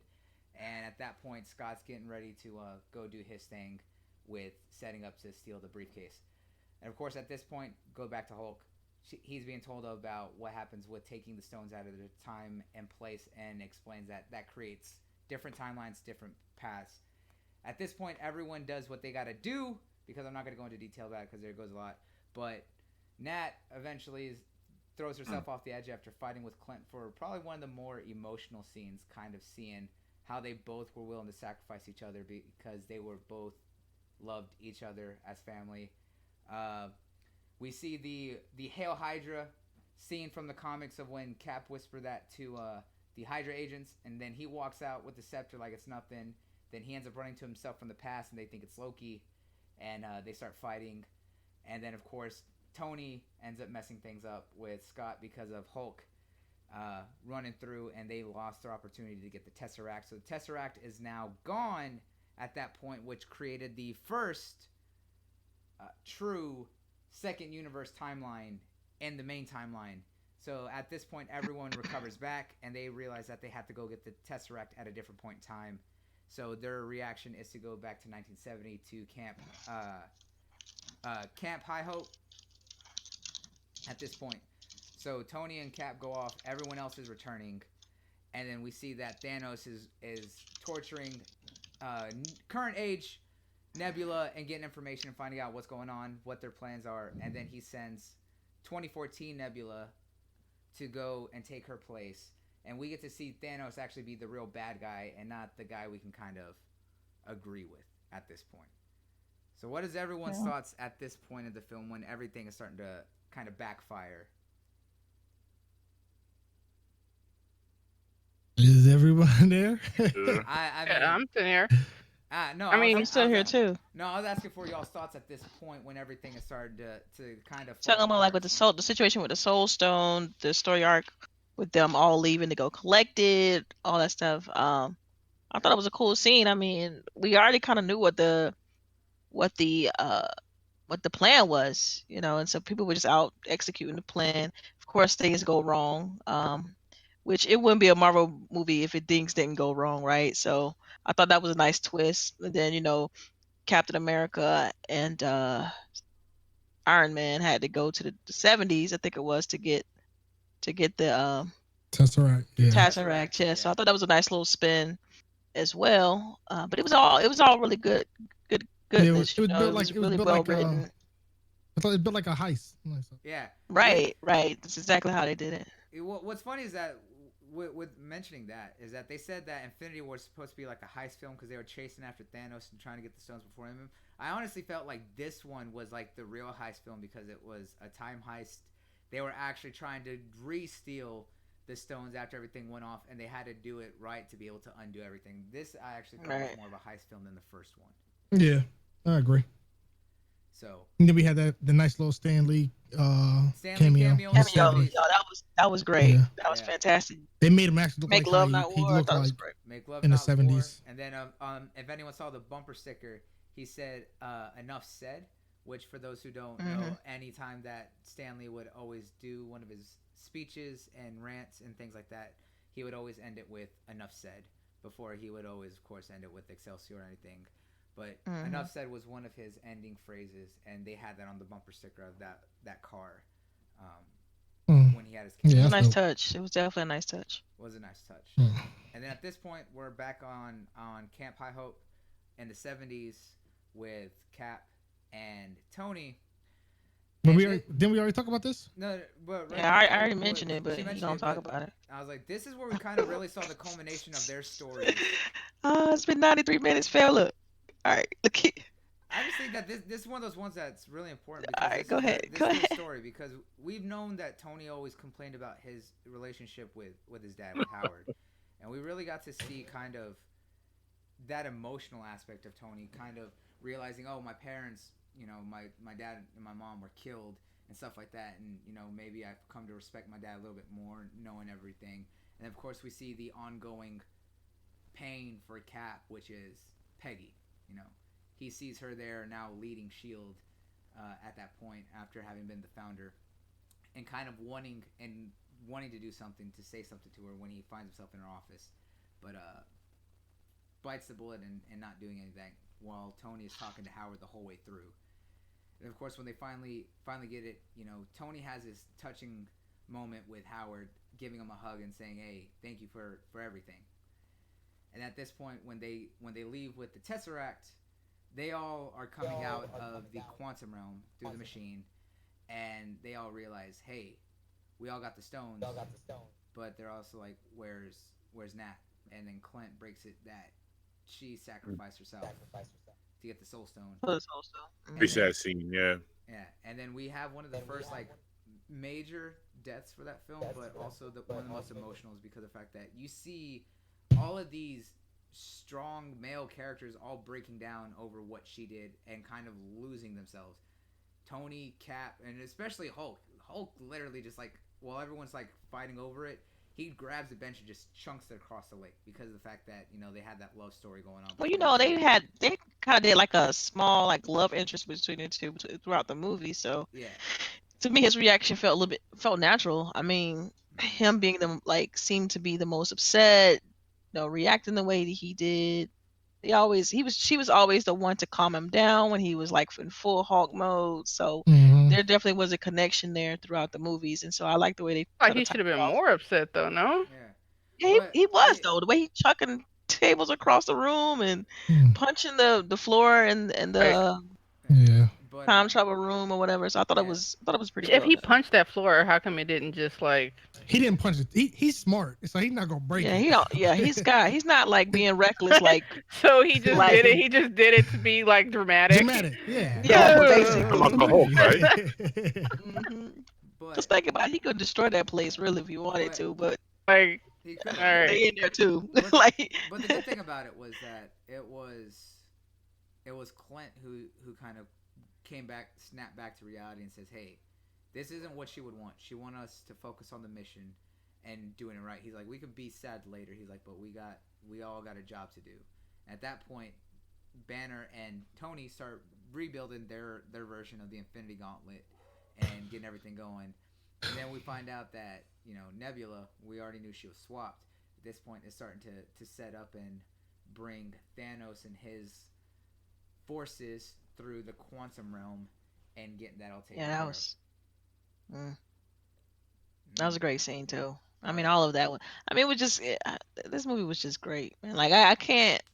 It's things that I don't didn't like. Obviously, I mean, I've already mentioned some of them, but Not for the yet. most part, it was this, somebody's putting memes in the I'm sorry the Discord, so it's kind of hilarious. But um, I feel like the way they wrote it, and it had like enough emotional connection Yeah. to keep you invested throughout the entire movie. They switched the scenes up varied enough so that you didn't get overwhelmed with all the fight scenes, and like they humanized everybody. I thought that was brilliantly done. Yeah. And the Russo brothers actually said when they were doing this is that they weren't also just focusing on the story of the film and finishing up where Infinity War is. With a lot of the time travel, they had to focus on the stories and leftover open aspects from all the other films that came before. So this was really a film that was a culmination of like legitimately a lot of open threads across 21 other films as well. So we were not just seeing everything as a whole, they were also having to go back and do certain things in those other scenes and stuff like that was going off. So after this, Nebula sets it up, gets brings Thanos' forces out, and gets him brought up. So he's setting up over the lake, which is now somehow an ocean, which I didn't understand how that all happened, but movie aspects. She summons him, and while this is all going on, they're in the other room and they're trying to figure out who's going to use the gauntlet. Everyone is talking about it, and Thor's just like, it has to be me. He's like, obviously I'm one of the strongest, and then Hulk kind of stops him. And he's like, no. And so you actually, this is where I want you to take over on this part because this is actually what leads into your theory, right? We could talk about the theories after. Let's just Afterwards, like okay. finish the So yeah. Hulk puts on the gauntlet. We're seeing that the stones now are completely at the point where just wearing the gauntlet with all the stones are completely activating and causing a lot of energy discharge and starting to burn and affect him. And at that point, he's just focusing on undoing the deaths of everyone that came before. So at that point, he snaps his fingers. It happens. The gauntlet's destroyed, and he's all messed up. But he says, "I think I did it." So they start raising everything and undoing the lockdown on the Avengers Tower. And one of the first things is Clint is getting a call from his wife. Um, and they're just like, guys, we did it. We succeeded. We won. And then at that point, after everything's rated up, first thing that happens is that there's that bunker buster bomb that Thanos fires from his ship right into the Avengers headquarters. At this point, we see that everyone kind of gets scattered through the rubble and destruction. Rocket and Rhodey are trapped under rubble while Thor's holding it up, and they're being flooded. Clint is knocked in his own little area with the gauntlet, and he's running and trying to get the gauntlet out of there and not lose it. And then Scott is stuck in small form, trying not to drown and trying to find everyone else to kind of help save them because everything's going to hell in a handbasket. And at this point, we see Thanos is sitting down talking with Nebula, and she's like, "What are you gonna do now?" He's like, "I'm gonna wait." So he sits down with his double-bladed sword and just watches while Nebula goes off and does Nebula things, assassin stuff.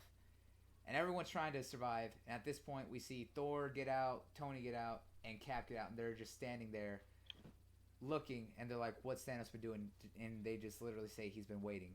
So at that point, they both, or all three of them, approach him and get ready for the fight sequence that kind of kicks off the massive battle that takes the whole third part of the film. At this point, Clint's running away. The Nebula from the future, our Nebula, is talking with Gamora of the past and said, "Hey, let me go because our relationship actually gets better even though we hate each other so much. It's just like I never hated you, loved you." Then they have their sister moment. They go off and do their thing. Clint's fighting off all the Black Order armies, all the little minions that Thanos has running around. He's doing what he can to escape. Runs into Nebula, thinks that it's their Nebula. It turns out it's not. He gets caught in that. Then Gamora shows up, and then they have a little Mexican standoff, and she's trying to get her to stand down. That doesn't work. Then our Nebula from the future shoots and kills past Nebula, which causes that whole issue. And then from there we go back, and Thor, Cap, and uh, Tony are Tony. all fighting Thanos at this point. Literally, things are going off. They're all going all over the place. They're fighting him. Thanos is giving everyone work, throwing them around. Of course, Thor has both Stormbreaker and Mjolnir at this point, knocking them around. Thor or Cap is using the shield, and they're all fighting off, and everyone's getting kind of pushed. And at one point, Cap is standing toe to toe with Thanos, while Thanos just starts destroying the shield, which kind of leads into the vision that Tony had back that was supposed to happen in Age of Ultron, is that everyone was killed, and the shield was destroyed. But it was actually at this moment against Thanos that we see the shield was actually destroyed at that point, and he gets knocked away. And then Thor is fighting with Thanos, and he only has Stormbreaker at this point. And then Thanos grabs Thor's arm and Mjolnir or Stormbreaker and literally starts about to kill him with Stormbreaker and pushing it right onto him. And then we see one of the greatest scenes that I got excited for was we see Mjolnir flying across the battlefield and into the hands of Cap himself. And at that point, he just starts swinging that thing, goes right at Thanos, and you just see this big old smile on Thor's face, just like, "I knew it." And that leads back to what we saw in Age of Ultron, which is when Cap grabbed Mjolnir, it budged just slightly. And the running theory on that real quick is that the reason that Cap wasn't able to lift Mjolnir back then was because of the fact that at that point he knew about the truth about Bucky and to what happened to Cap's or to Tony's parents, and he was hiding that lie and not being honest like he should have been. And after everything, he kind of came to terms with his mistakes, and that's what made him truly worthy to be able to use Mjolnir in that aspect or during that fight. So we see that Cap is now using both what is left of the shield and Mjolnir, going to town on Thanos, standing toe to toe with him. Thor's getting into it, using Stormbreaker, and everyone's still getting kind of knocked around at that point. And then, of course, everyone else shows up, and they got the gauntlet. And at this point, when everyone's kind of steadfast, that you see Thanos summon all of the Black Order and his entire Black Army. Everyone is there, of course, the returning Black Order. So we see Ebony Maw, Midnight Praxima, and all of them showing up. And this is when the moment that a lot of people got excited for was Cap got a call in his ear, and it was Sam in it saying, "Hey, Cap, backup's on the way." And he's just like, "Where are you?" and you hear one of the best lines. That was another Easter egg and reference. Was on your left, and you see that all of Doctor Strange and all of his students are using the summoning portals to bring over all the Wakandan army and everyone else kind of through the portals, and everyone's alive again from the snap. And this is literally everyone is back. You see Valkyrie, we see, of course, Pepper in her Iron Man suit. We see Spider Man. Spider Man returns. Doctor Strange is there. We see Wang is there with all the students. We see all the Wakandans. So we see Black Panther, Okoye. We even see M'Baku for a second there. Of course, Captain Marvel shows up. Like literally everyone and their mama is all there at that one scene. And we finally hear the phrase that everyone's been hoping to hear since like the first one, which is Avengers assemble. And at that point, literally both armies just charge into battle and everything is just going off on the screen. And that was probably one of the most visually stunning aspects of this entire film, was just seeing all those people on screen and just the battles going on across the entire Because I remember with Civil field. War, I was like let down. I'm like, yo, I thought the it's Mhm. like I thought four the fight motherfuckers on each side. Like, what's going on here? it was 6-6, but yeah, but I still thought that that fight was kind of nice because it was amongst the Avengers themselves, and it didn't need it wasn't as big as we wanted, yeah, but I still thought You it was cool as can a fight. you can tell that they got really used to having a lot of enemies on screen, and they know how to Right. pinpoint certain situations Yep. to actually show how it's following. Like, I don't know if you guys watch Game of Thrones or anything, but like it was like hard to see like everything that was Right. going They had on it so just in this. dark. So Yeah. like you could just tell how, like the difference. Like, yeah, like they really did a good job. You could tell who was fighting. They pinpointed it out, and it was really good. Yeah, Yeah. they still focus on the main characters too. I like the way they did that because they could Yeah, have easily panned to like some of the other uh, people fighting, the students and things like that, but they still focused on the primary characters and clearly, I mean, the characters that people want to see. So I thought it Yeah. was yeah. It was nice because we started seeing a lot of the fights going on. We saw all the big, all of our main heroes was all getting fights, and we kind of saw everything dancing across the screen, across the battlefield, and all of it was leading up to um, Scott and Hope or Wasp get into the van, realizing that they need to get the gauntlet back into oh, that was over such a there, good scene. and we see that Clint still has the gauntlet and he has to Gauntlet. run Yeah. across the battlefield. So we're Hmm. seeing him running and all these fights are going off while it's focusing on him trying to get it across the field. So all of the Black Army's trying to stop everyone. Everything's just kind of going wild. We see it bounce around from people for a while because Clint eventually gets stopped and he loses it. So at that point, Black He gives it Panther to Black Black Panther. Panther Yeah. takes over and he's running with the gauntlet at that point, and we're still seeing kind of all the fights that are going on across. We're seeing that Black Panther's powers are getting shown off as he's using the kinetic energy that the suit's able to absorb and blasting everyone around. At one point, he has to get rid of it. At that point, we get to see Spidey show off, and he grabs the gauntlet and he's swinging across the battlefield, trying to get everything, trying to move, and have his little moment. And at some point, he starts getting swarmed, and he activates the auto kill mode on the Iron Spider suit, which is just like stabbing all the things. And he just realizes that at that point that he couldn't do anything, and he kind of starts getting hunched over and just trying to hold him on. And then probably one of the second best parts about that scene is that it's another big. Some people felt that this scene was pandering, but at the same time, this does have a lot of implications on or not implications. It's a big Easter egg for where it comes from. Is that Captain Marvel takes down Thanos' ship, and at that point, she's comes soaring into the battlefield from space and lands right next to Spidey and kind of clears everyone right off of him. And Mm. little baby boy Parker's just sitting there like freaking out, and he's just like, "Oh, hi," and she's like, "Hey, I'm gonna take that now." And he's like, "Okay, but how are you gonna get it across?" And at that moment, all the female superheroes from the entirety of the MCU all show up at that moment. So we see Captain Marvel, we see Valkyrie, we see Pepper, we see Hope show up, we see Okoye on there. Like literally all the females that uh, are any form of Mm. superhero, all at that moment, all kind of pushing to get Cat Marvel across the entirety of the battlefield. So they're Oh, all Yeah, running. fun, I see. fun, Like, I'm gonna say fun this fact. real quick. But I liked that scene, but I felt it didn't feel as natural as I wanted it to feel. It, it It Um, it it really it, didn't, it didn't feel but I natural. understand. I understand why they did it, and also, did yeah, y'all me see like too. the gap that that they left for Black Widow Yeah, to the Scarlet left? Witch. Yeah, the Hmm.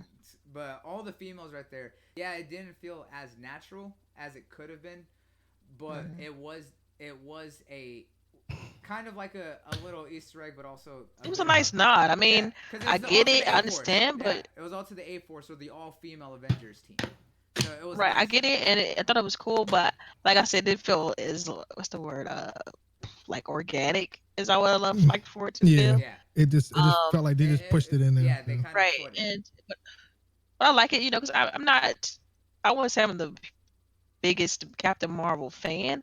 I like the character, because it's great to have someone that powerful in the universe. Like I said, I don't follow it as much as you guys do, but yeah, all in all, I think it was great. The all the fight scenes and everything was pretty awesome, and I thought they did a great job.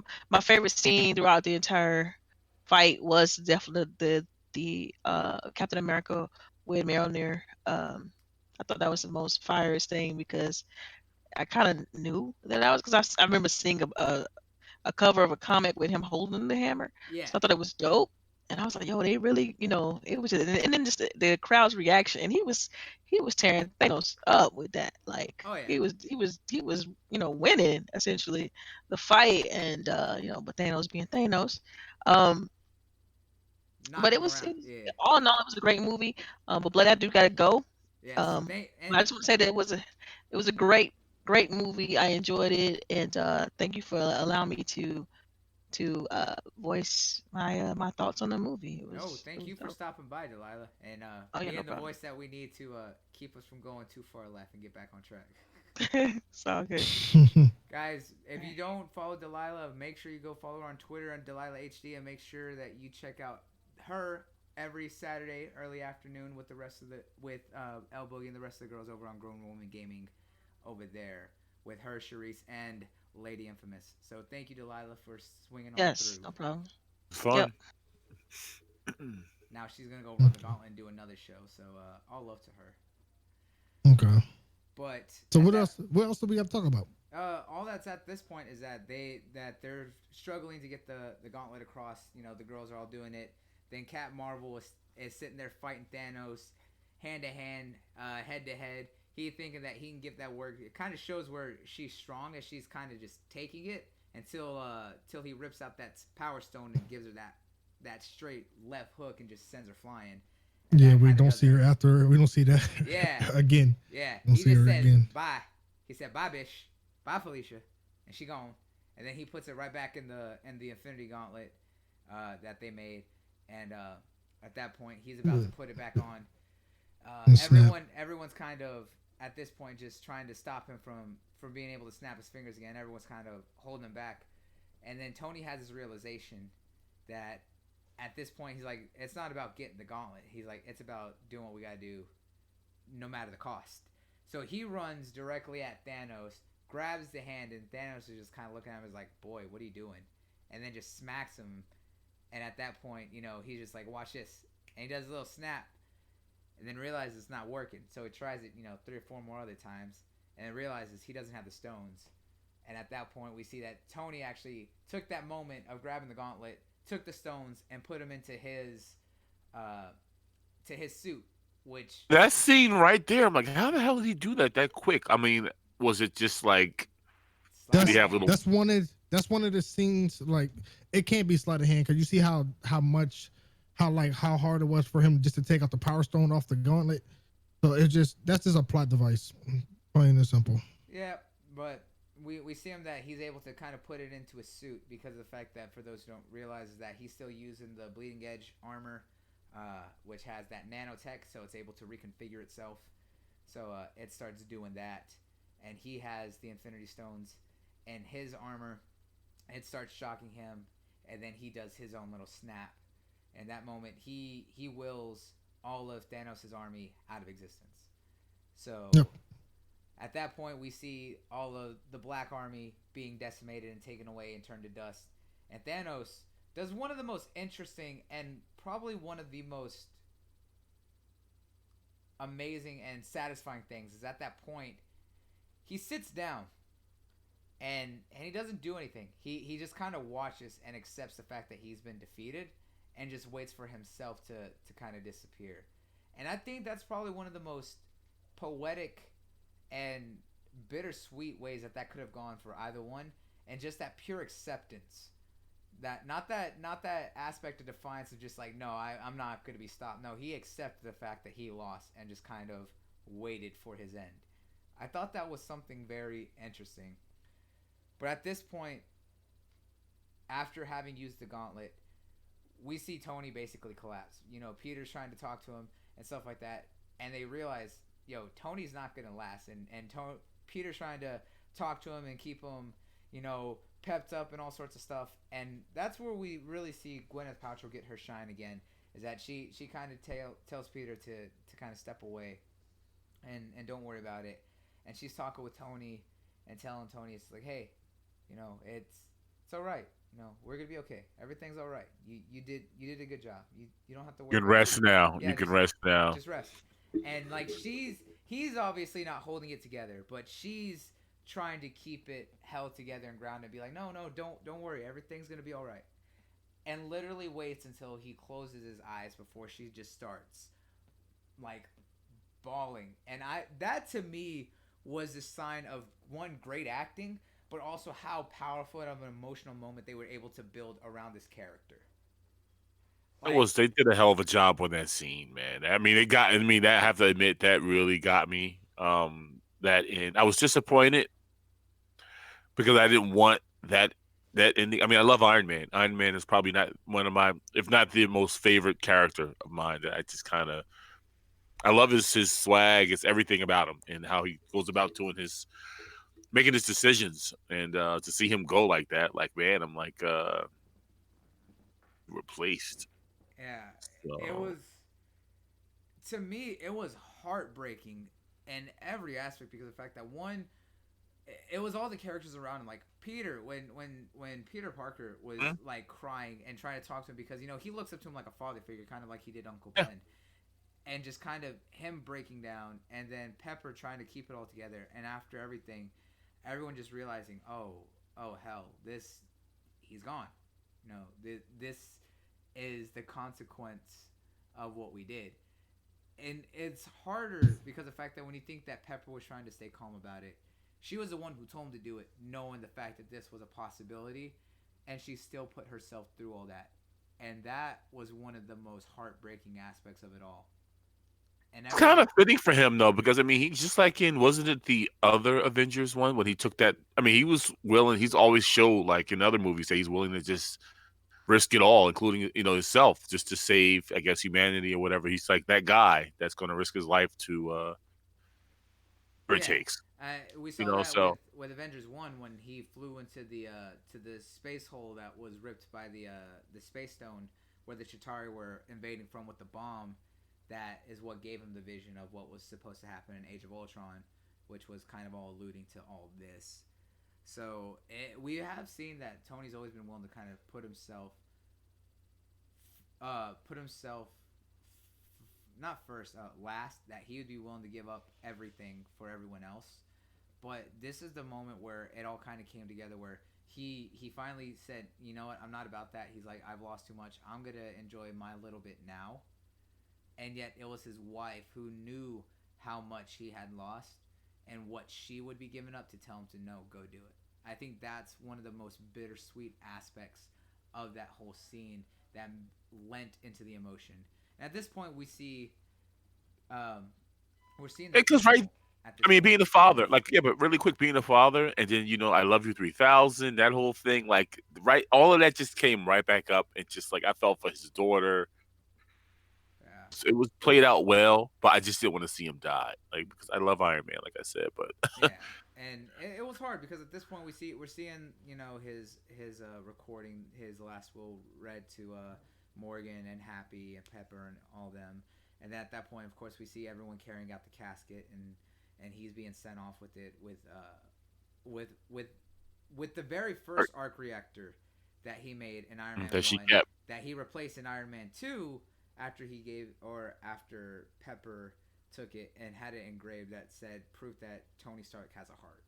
And Yeah. using that on the reef that was on his casket, I felt was one of my favorite little subtle things because it was really heartbreaking at that point to kind of see his heart being used at that point after his sacrifice. Yeah. And then at this, we see everyone who's been affected by Tony, and literally all the Avengers and everyone who's there. We see, of course, we see Scarlet Witch, we see Pepper, we see Happy, we see Tony, or we see Peter, we see Cap, we see Bucky, we see Sam. Literally everyone. And one of the interesting things is we also see the little boy that he was helping fix, or who helped him fix his suit in Iron Man 3, which was Is that interesting. him? Oh, I Yeah, didn't. I didn't realize that. yep. Okay. That boy who was standing there behind everyone by himself, that I everyone do was just that. like, "Who is this?" That was the boy that he had met in Iron Man 3, who kind of got him to snap out of his BS and kind of help him fix his suit. And then yes, the hamburger scene with Happy talking with Morgan, and be like, "Hey, what do you want to get?" She's like, "I don't know." She's like, "I kind of I want a cheeseburger." And he's like, "Yeah." He's like, "I'll take you all the cheeseburgers you want." Going back all the way to Iron That Man was, 1 with the yeah, that hamburger was scene. good. So there was a It was lot of touching. Easter Hmm. eggs and references to all the other films throughout this film, and it was something else. And then of course at this point we see Professor Hulk, Bucky, Sam, and Cap all all going there saying, okay, well we got to get the stones back to where they need to go. And Cap is just like, I'll be the one to do it. And of course he's got Mjolnir with it because he's got to return Mjolnir as well. And then we see an interesting exchange between Bucky and Cap, which is the hey, don't do anything stupid. He's like, I won't. He's like, he's like, I won't because you're taking all the stupid with you, which was a throwback to Captain America: The First Avenger, which is what Cap said to Bucky when Bucky first left for the war before he became Captain America through the Super Soldier Serum program, and that, and now we're actually seeing that role reversed. And then of course Sam is just saying, "Hey, I'll be waiting for you," and he's like, "Don't worry, I'll be back." And then when he doesn't show up, you know, everyone, both Professor Hulk and Sam are kind of like, "What the hell? Where's Cap?" Bucky is the only one who's kind of calm about this because I think Bucky Bucky already had knew. that He already realization, knew. know how of That's why what Cap was he, planning he the whole time. he didn't Yeah, he you didn't say could I'll tell. see you when you get back. He said that's why he's like he said I will miss you. Yeah, He yeah, that he exactly. knew. Yeah, that's what I'm He saying. knew. That Bucky was the only one who was calm about it because Bucky knew what it was. And after this, he's looking in the opposite direction while Hulk and Sam are trying to figure out what the hell's going on. And Bucky says, "Sam, look," and we just see this lone figure sitting on a bench by the lake, and they both start walking over, and lo and behold, it's a very old Steve Rogers sitting right there on the bench, and Bucky tells Sam to go talk to him because Bucky had his moment, right? He already had his goodbye. So Sam sits down and starts talking with Steve, and he's like, What are you doing?" He's like, "Well, I went back and returned everything." He's like, "I came to realize, decided to live some of that life that Tony was always harping on me about." And so he went back in time and got married. And for those who don't realize that, of course, he went back and finally had his time with Peggy. You know, Hmm. everything that's culminated, and what has been his one biggest regret is the fact that he didn't get to be with the woman he loved, which was Peggy Carter. And he went back and he finally lived the life that he wanted. And I have some issues with that, and of course so does Soul, and we're gonna get to that here in a minute.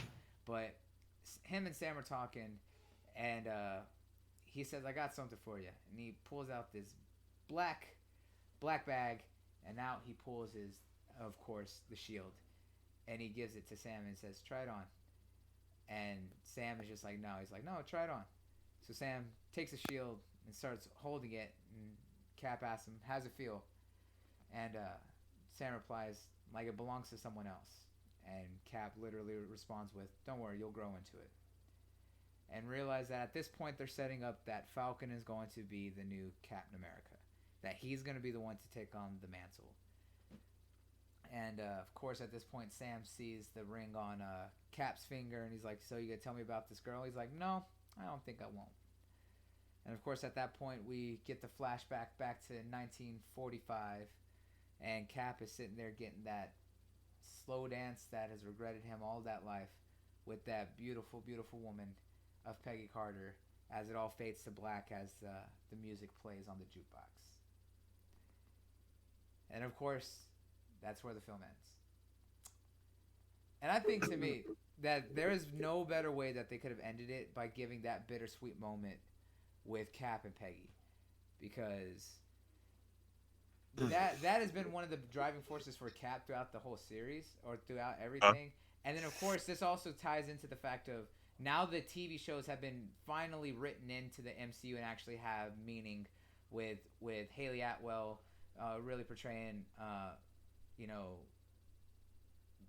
Peggy at that point, of course, from there, and then of course in the 70s, as well as we also got to see Jarvis from the TV show as well, when they were there in the 70s with Tony and Howard and stuff, and Howard getting picked up and things like that. So now we really start to see that the shows now are finally starting to make and connect into the MCU, which is it's about time. While they've existed, they haven't been acknowledged, and now they're finally being acknowledged the right way. Whereas the film's always the key point of the shows, so it's nice.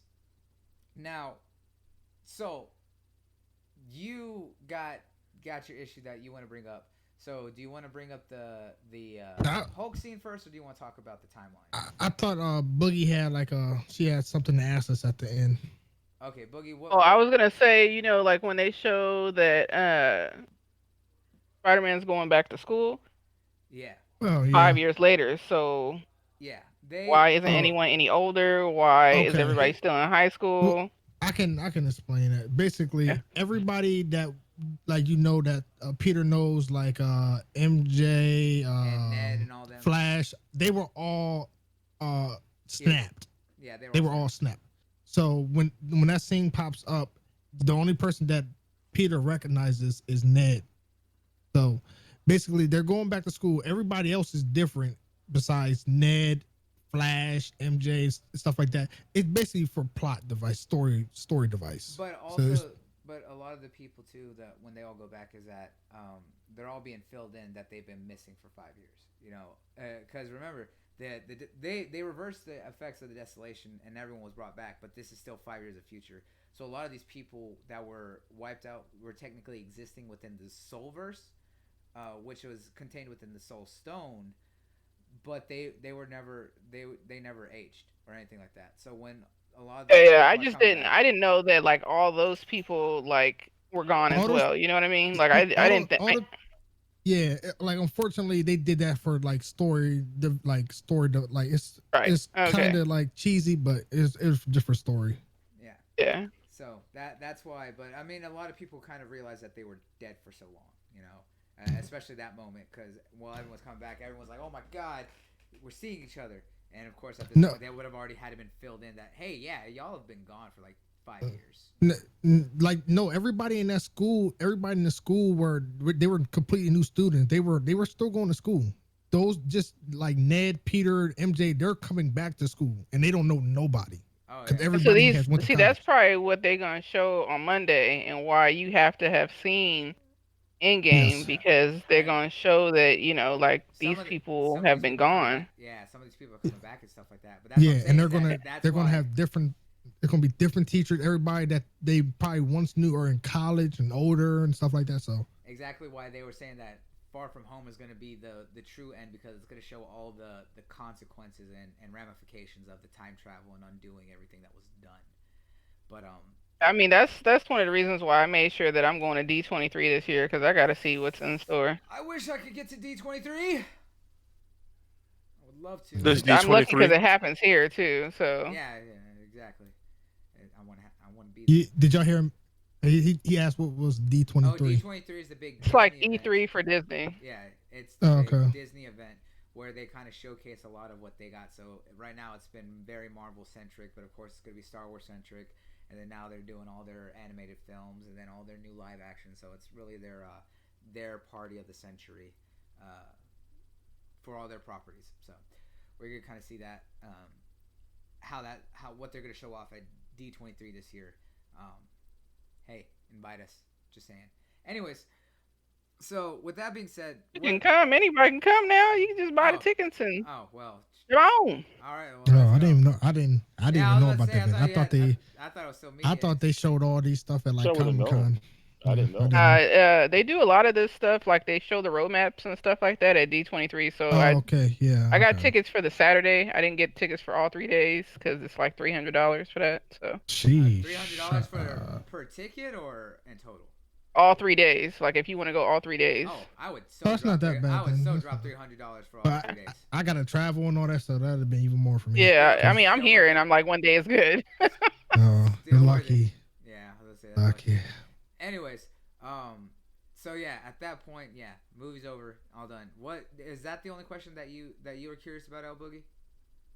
Yeah, pretty much. I mean the other stuff, like I chatted up with Fozzie and stuff like that. So like All right. a lot of the holes that I had before. Okay, well, Yeah. we're about to bust some more holes and explain some of that stuff. So I'm going to start out with this for me and you, Sol, because we were talking about this. The timeline is now fucked. Absolutely Yeah. all over the place. Because of the fact that there's three timelines that exist. There was Is- the main timeline that we had seen and grown with. However, with Cap staying in the past, that created a separate timeline with everything Yeah, from the 40s. Yep. from the 40s going on. So now we're in the alternate universe where he stayed in 40 in the 40s and kind of went through, but everything still played out in the future, because remember what they said, that the past becomes the future and then the current becomes the past. So that's why everything still happened as it is, but Cap is now old in that timeline. So he created a separate universe. There was the original universe that we know, and now there's a third universe that people forget, is that when Loki disappeared with the Tesseract after the Battle of New York, that created a second timeline, or a third timeline at that point, because of the fact that Loki was supposed to be taken to Asgard, and they were supposed to get the Tesseract to S.H.I.E.L.D., where it was held before Winter Soldier popped off and Hydra really showed off what they were doing. So now we have 3 timelines that exist. And then, of course, we also know that there's 3 TV shows coming. We have WandaVision with Scarlet Witch and the Vision kind of going into their love story and things like that. We don't know if it's in the past filling in between Civil War and Infinity War up to Endgame, or if it's going to be anything that happens after Endgame, if they rebuild Vision or anything like that. Because as Sol mentioned, what we know is that they downloaded Vision's brain in Wakanda when they were trying to steal it. Yeah, partially. But I'm pretty sure they're going to rebuild it anyways. And then, of course, we also have Winter Soldier and the Falcon, which is going to follow Bucky and Sam's adventures. And we don't know if this is, again, post-Endgame, where Cap already gave the shield to Sam, and that Sam's trying to come to terms with being the new Captain America, or he's refusing to take the mantle just yet until he feels like he's ready to really take it. And then, of course, we also know that Loki's supposedly getting his own TV show as well. And I'm pretty sure that following Loki, it's going to follow this alternate timeline that was caused by this shenanigan time fuckery with him sneaking off with the Tesseract after they all messed it all up. Mm-hmm. So, with that being said, timelines all over the place. We got 3 different universes that now exist.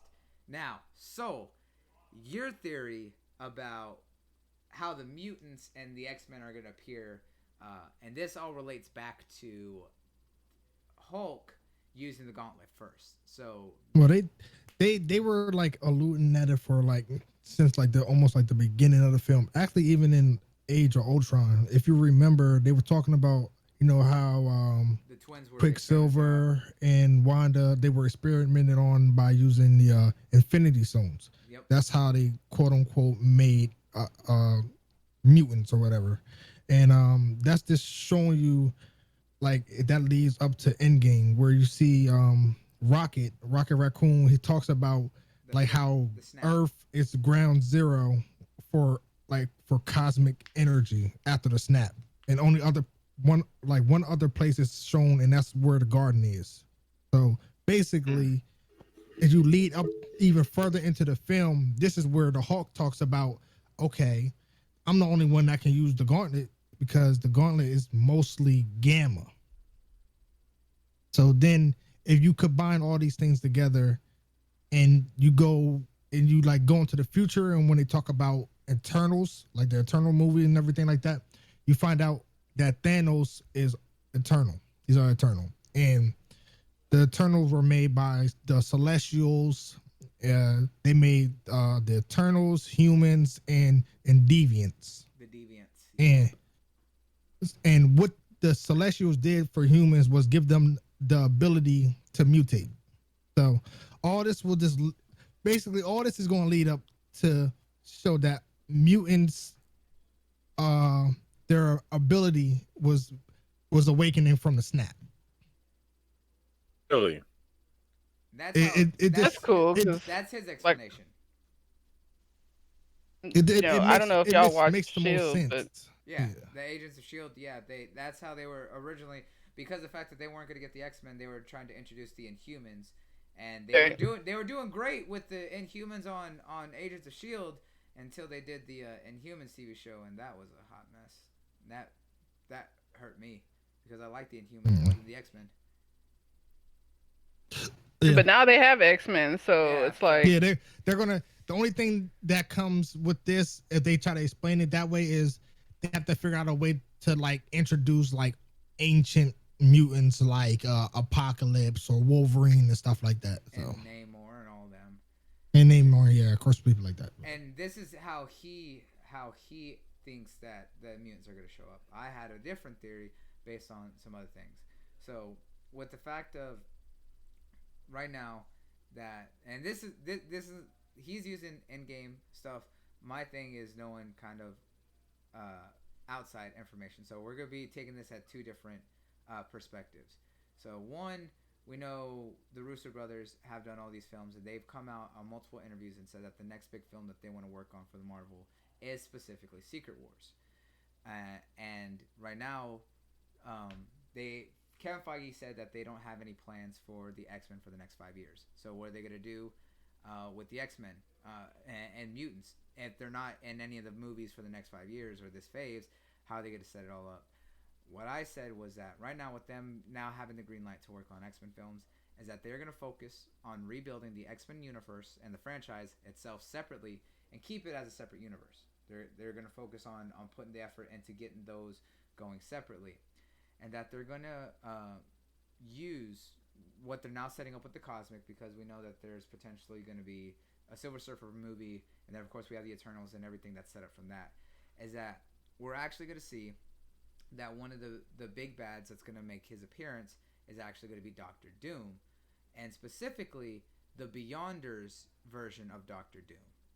And what that is that the Beyonder is a celestial being who goes and takes multiple universes and creates something called Battleworld. And what Battleworld does is that he takes all these different universes, puts them together in one universe, and has them basically fight each other. And only the surviving universe is the one that gets to exist.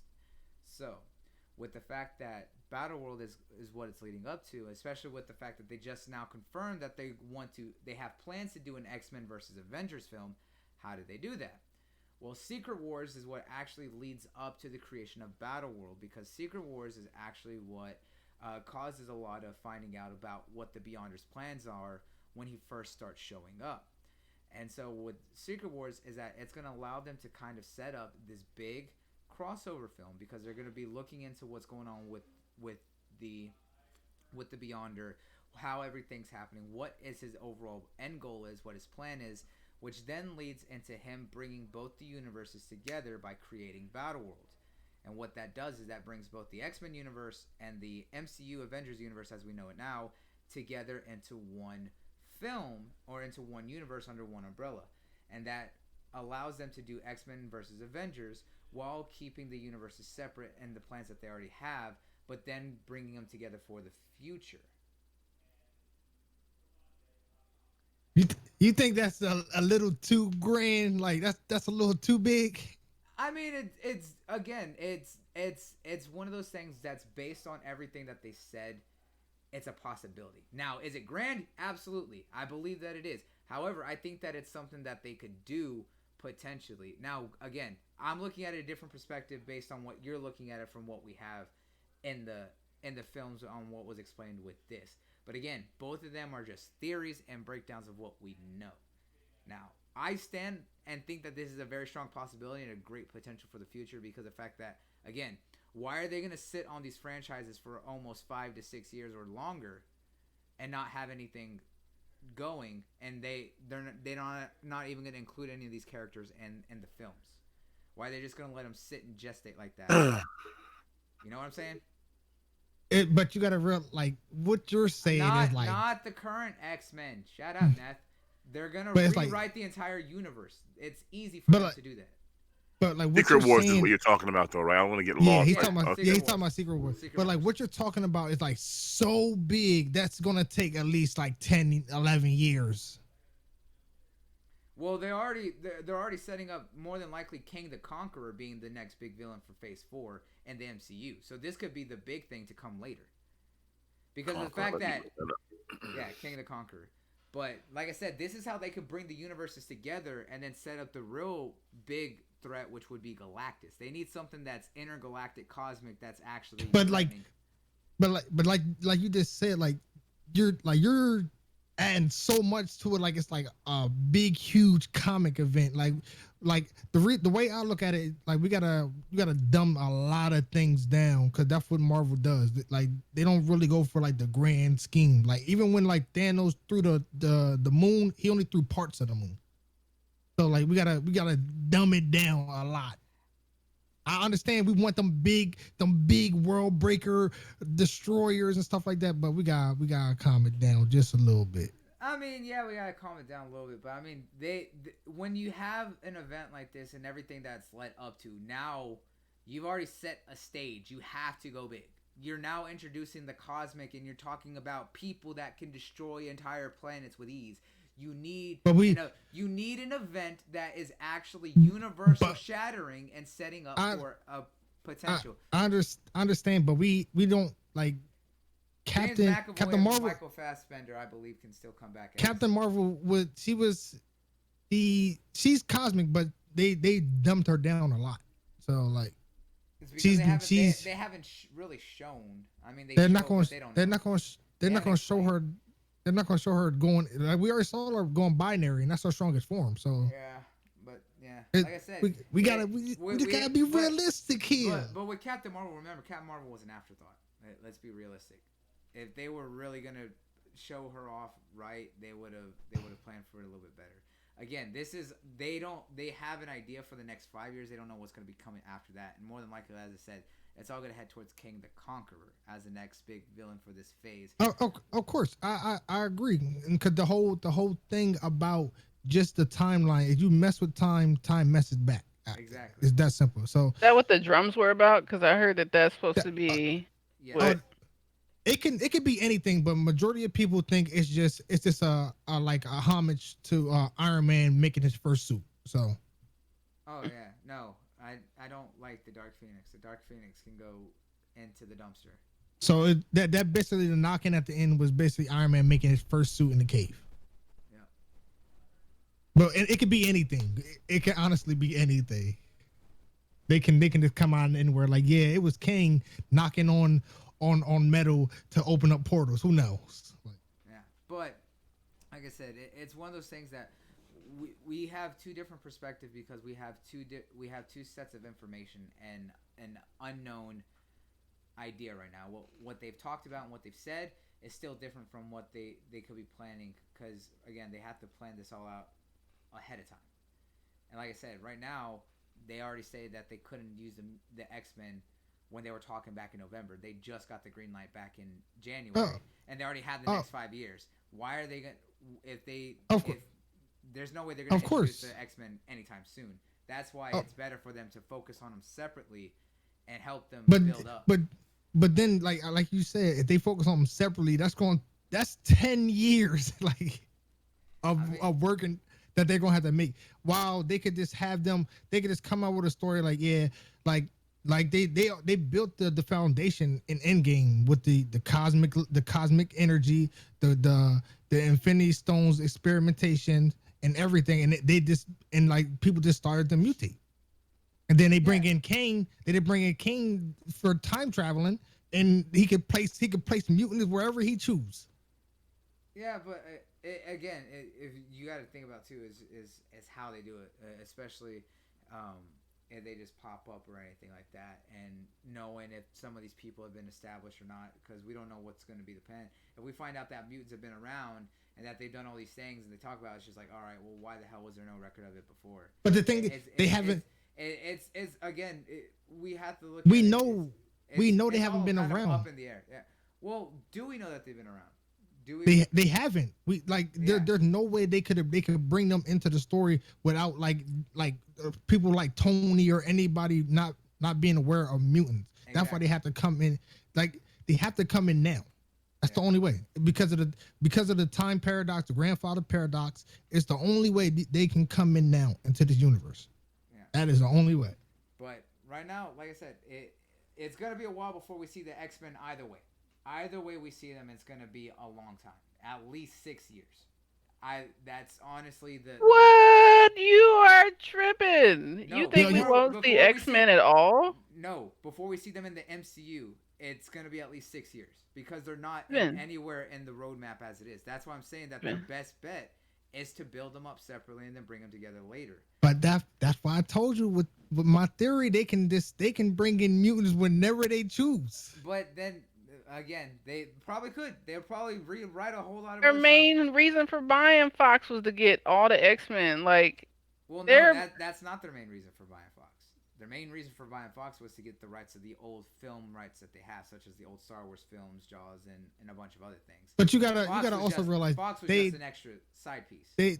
They definitely got Fox for X-Men too, bro. Like, yeah, because they're building up this universe. They're definitely a part of it, but they weren't the driving force. Like, right, I don't know if I'm gonna know you, but we can bet right now. I guarantee you that we're gonna hear about an X-Men movie within the next 2 years. Well, we already have an X-Men within the next few years. We got new movies coming out.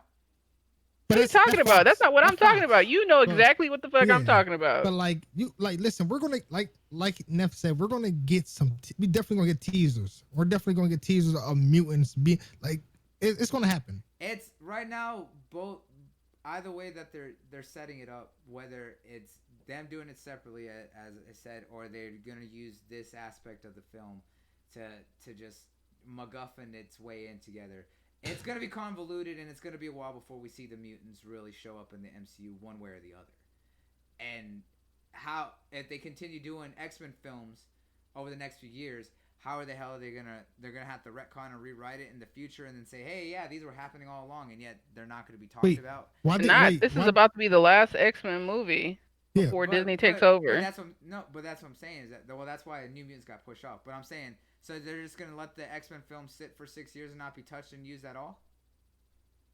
They're going to build. That's what you're saying, right? But no, what I'm saying is that they're going to write the X-Men universe separately and keep it separate until they bring it over later. But with his explanation of them being able to show up is that they're not in the films for the next 5 to 6 years. So it's going to be 6 years before they're actually in the films in the MCU. So if they write these new X-Men films that are going to be running alongside the MCU films as we know, that means that that they're going to have to put in some whack-ass years for the X-Men films and then retcon everything in the MCU and say, oh yeah, these were happening at the same time. And it's just like, yet, whatever happens in the X-Men film, no one's going to recognize these big events and crazy shenanigans are going on in the world. That's why I'm saying that this doesn't make sense with them just being able to pop up randomly. That's what's kind of going against it. But I totally explained it to you. Like Age of Ultron, they experimented on Wanda and Quicksilver with the Infinity Stones. Endgame comes, they talk about how the Infinity Gauntlet made Earth ground zero. I get where you're coming from and that aspect, but I'm saying that are they just gonna let the X-Men film sit for the next 6 years and not do an X-Men film? Yes or no? All right. Wait, hold on. Wait, what'd you say? I said, right now, with that being said, are they after Dark Phoenix, after New Mutants, whatever, are they gonna do another X-Men film within the next 6 years? Yes or no? So they're going Are the, they the just gonna? next the Are they next just gonna the let next X-Men film, like is none of those films I have know any that. I like, know they have no they have no connotation to the current MCU. But are they going to make another X-Men film within the next 6 years? Yes or no? no. Until So you we so don't you're saying well so you're we saying don't hold on, but that's what I'm answer getting at. correct, let me answer correctly. We don't know until they decide to let us know. So But that's what I'm saying though is that you're saying right now as it is that they're gonna let the X-Men sit for 6 years and not do a single film. we don't know. They can announce something at Disney 23. Exactly, but if they announce it, that means that it's gonna have some sort of connotation to either the MCU or it's gonna be its own separate universe. If it's in the MCU and these events are going on at the same time but aren't being referenced in the MCU because as the current story is written right now and what they have planned and aren't recognized or going on, how are these big events with the mutants going on at the same time the MCU and no one has any knowledge of what's going on with the mutants? That's what I'm getting at. Because like they said in the film, time and you mess with time tends to mess But back. that's what I'm saying is that are these films gonna be set with some placeholder date in the future and then just casually referenced in 6 years of that? Oh, that happened at this time. How did no one know? It's that's one of those things that's where that theory doesn't make sense. I think you're we gotta explain. I gotta explain it to you like another day. 'Cause I think you're just a little confused. But Neff asked. He's asking the panel. Do you guys think that James Mac, Michael Fassbender are coming from the X-Men to the MCU to reprise Magneto and Professor X? Boogie, what do you think? No, I think they're gonna get new people. I think that after we watch Rise of the Phoenix, Am I there? it's gonna be a lot of people that are gone from they're the all X-Men gone. side. Yeah, right. What Like about I'm pretty sure that that's why they're doing that is to wrap up their versions of X-Men, start their version. you, Megatron? You guys hear me? Yeah. Yeah, we can hear you. He's not talking anymore. Yeah, I don't think. Yeah, I think But he's having Bloody, I audio issues. understand you love these characters, but they're not staying. I love Michael Fassbender and James Mack, but they're not Me? staying. No, me. Bloody. Oh, him. Yeah. Sorry. No, but that's what the reason I say they're gonna stay is that's because of the fact that it ties into the theory that I have. That is why I say. Again, we don't know what the plan is. I have my own breakdown. I've gone to lengths and explained my thoughts in great detail on why my theory is. You have your theory and it's sound. Both of them are sound, but at the end of the day, we have no idea what's coming. That's why they're theories. So shut the hell up, Nath, and get out of here. Everyone's getting recast. You're getting recast. You're off. We're gonna replace you with a new Nath. Soul can stay. You know what? Soul Hilarious. Yeah, Soul gets to stay in this universe. I'm recasting you. Yeah, like Boogie, you become the new Nath. X-Men and all that. We're probably not gonna see it for a minute. But we're most likely we're gonna get teases. We're gonna get like a little bit of information here and there. They probably even gonna like allude at them in the shows. So I feel like because they've already basically alluded to them within. I feel like it's just like isn't it just like a lateral move from what they've been doing in Shield to just Yeah, they can literally like put them like just tell us like, oh, this what we said in this show or this film meant this. Right. So I don't know. Like I said, it right now that just has to go back into this further retcon that they've done.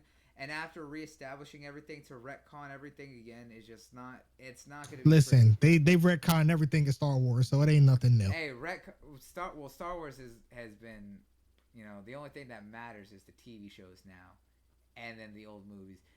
But listen, to be fair, Star Wars needed a retcon. There was way too many books. I have trust in Disney and Marvel, especially Kevin Feige. They're going to do a good job in introducing the X-Men, and I think it's going to be a huge event when they do it. So again, yeah, I know it's going to be a huge event. We can both agree on that, but it's just how that event's going to come. We have our different thoughts. That's where it lies down to, and that's fine. We're never gonna agree on everything or anything like that. Is we everyone looks at everything differently. Like I said, we had two different perspectives from all this, and we don't know, and probably won't get a tease until either D23 this year or probably not for the next few years until they actually start really getting things up. Because again, they only just started getting the green light to officially use the X-Men. Yeah, they may have had ideas, but they couldn't write anything pen to paper solid until just recently. So now they have to take at least a year or so to start getting things planned out and figured out. So we're probably not gonna see anything until like D23 next year or probably the year after. But if we start getting early teases now, then it'll be interesting. Yeah, I agree. All right, Bloody, I'm Listen, sorry to do this to you. I have to get out of here. I got these kids listen, running around in the we're all backyard. about to I get mean, out of back, here. Yeah, no, we're all about to get out of here. But It's Boogie, 12 thank you. o'clock. But Boogie, thank you for stopping by and coming out here and joining us on this whole shenanigans. I do greatly appreciate you being here, guys. Again, follow her on Twitter. El Boogie, tell them where they can find you at. Yeah, I'm on Twitter, lboogie0208. Really everywhere. I'm lboogie0208. So, yeah, thanks. Of I'll course, come back again. definitely gonna have you back here again. And of course, guys, if you aren't following them on Twitter, go follow them, her, and of course, Sharice and Lady Infamous and Delilah HD. And of course, you want to make sure you go check out their YouTube channel over there on Grown Women Gaming, GWG, and all the lovely stuff that they do over there is greatly appreciated. So again, thank you, Boogie, for stopping by. I'll definitely have you back here soon. All right, you guys. Peace. Bye, Peace. Boogie. All right. Well, I think we definitely got the breakdown of what we could on this film and went. Yeah, well we into we we went for a long ass time. I think we could talk about like more like next showing if like when everybody's here, because like it's 2 hours. It's 2 hours. Definitely. I was like, we're about to go as long as we did with Infinity War. Yeah, last year. Yeah. But like I said, the guys right now, the future's very promising for the MCU. There's no denying that. There's so many good things in the works and what they already have confirmed coming, but where it goes is up in the air. We can all speculate all day. Everyone can have different breakdowns. But at the end of the day, the only ones who really have any idea on what's next is Kevin Feige, the writers, and Marvel. You know, what we should do next week? That would be dope. We should Come make up it with our own casting come up with for a like casting. for like X-Men and like Fantastic Four and stuff like that. Like the future Why of don't we like just come up with our own full breakdown of what they should do in the future and submit it to them? Yeah, let's do that instead. We can add casting into that too. It's like, Kevin, hire us. Come on. At least bring us in for a meeting and sit down talk. Yeah, Neff, like Far From Home. I think they confirmed it ends phase 3. Yeah, that's the final thing for phase 3. So we're gonna see everything play out. Kevin said that officially in a press tour before Endgame premiered. Yeah. So that's confirmed. All right, guys. Well, we do want to thank everyone who stopped by as we went on for this past hour or 2.5 hours. Yeah, 2 hours. Yeah, 2.5 hours, almost 3. And of course, listening to us go on and getting everyone's thoughts and me fighting everyone. And then, of course, recapping the entire movie because I had that bad habit and I got I got a good memory. But, yeah, I would say at least your memory is impeccable because you went through every single scene. I can remember things to the breakdown. It's one of my beautiful powers, right? That's my superpower. I got that eidetic memory, baby. But guys, like you got it, man. Yeah.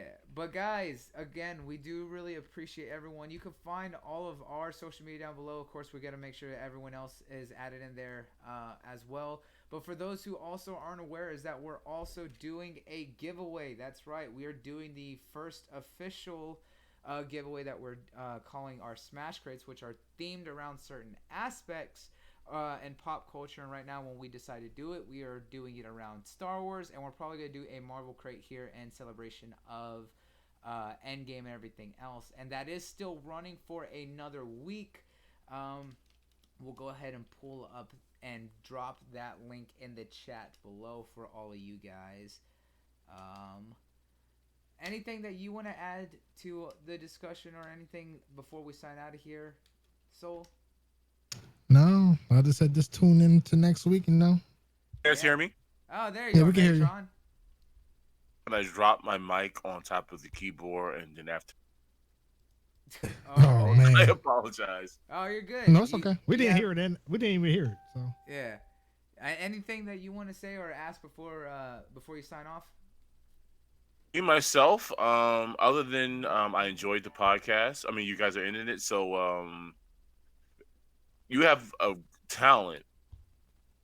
Remember all that, so all of that stuff.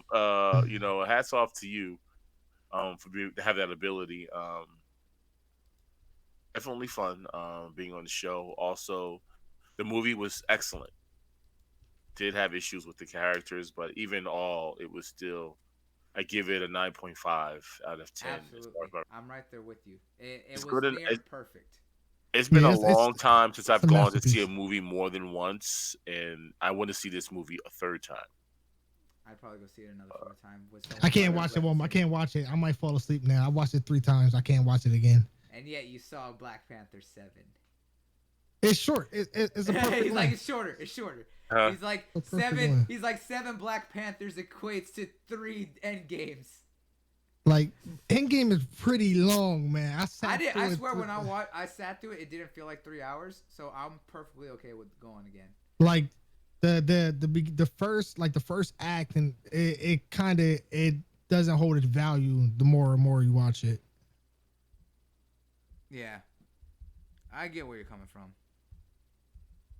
But yeah, so I do appreciate you stopping by, Megatron. It was great to have you on, my man.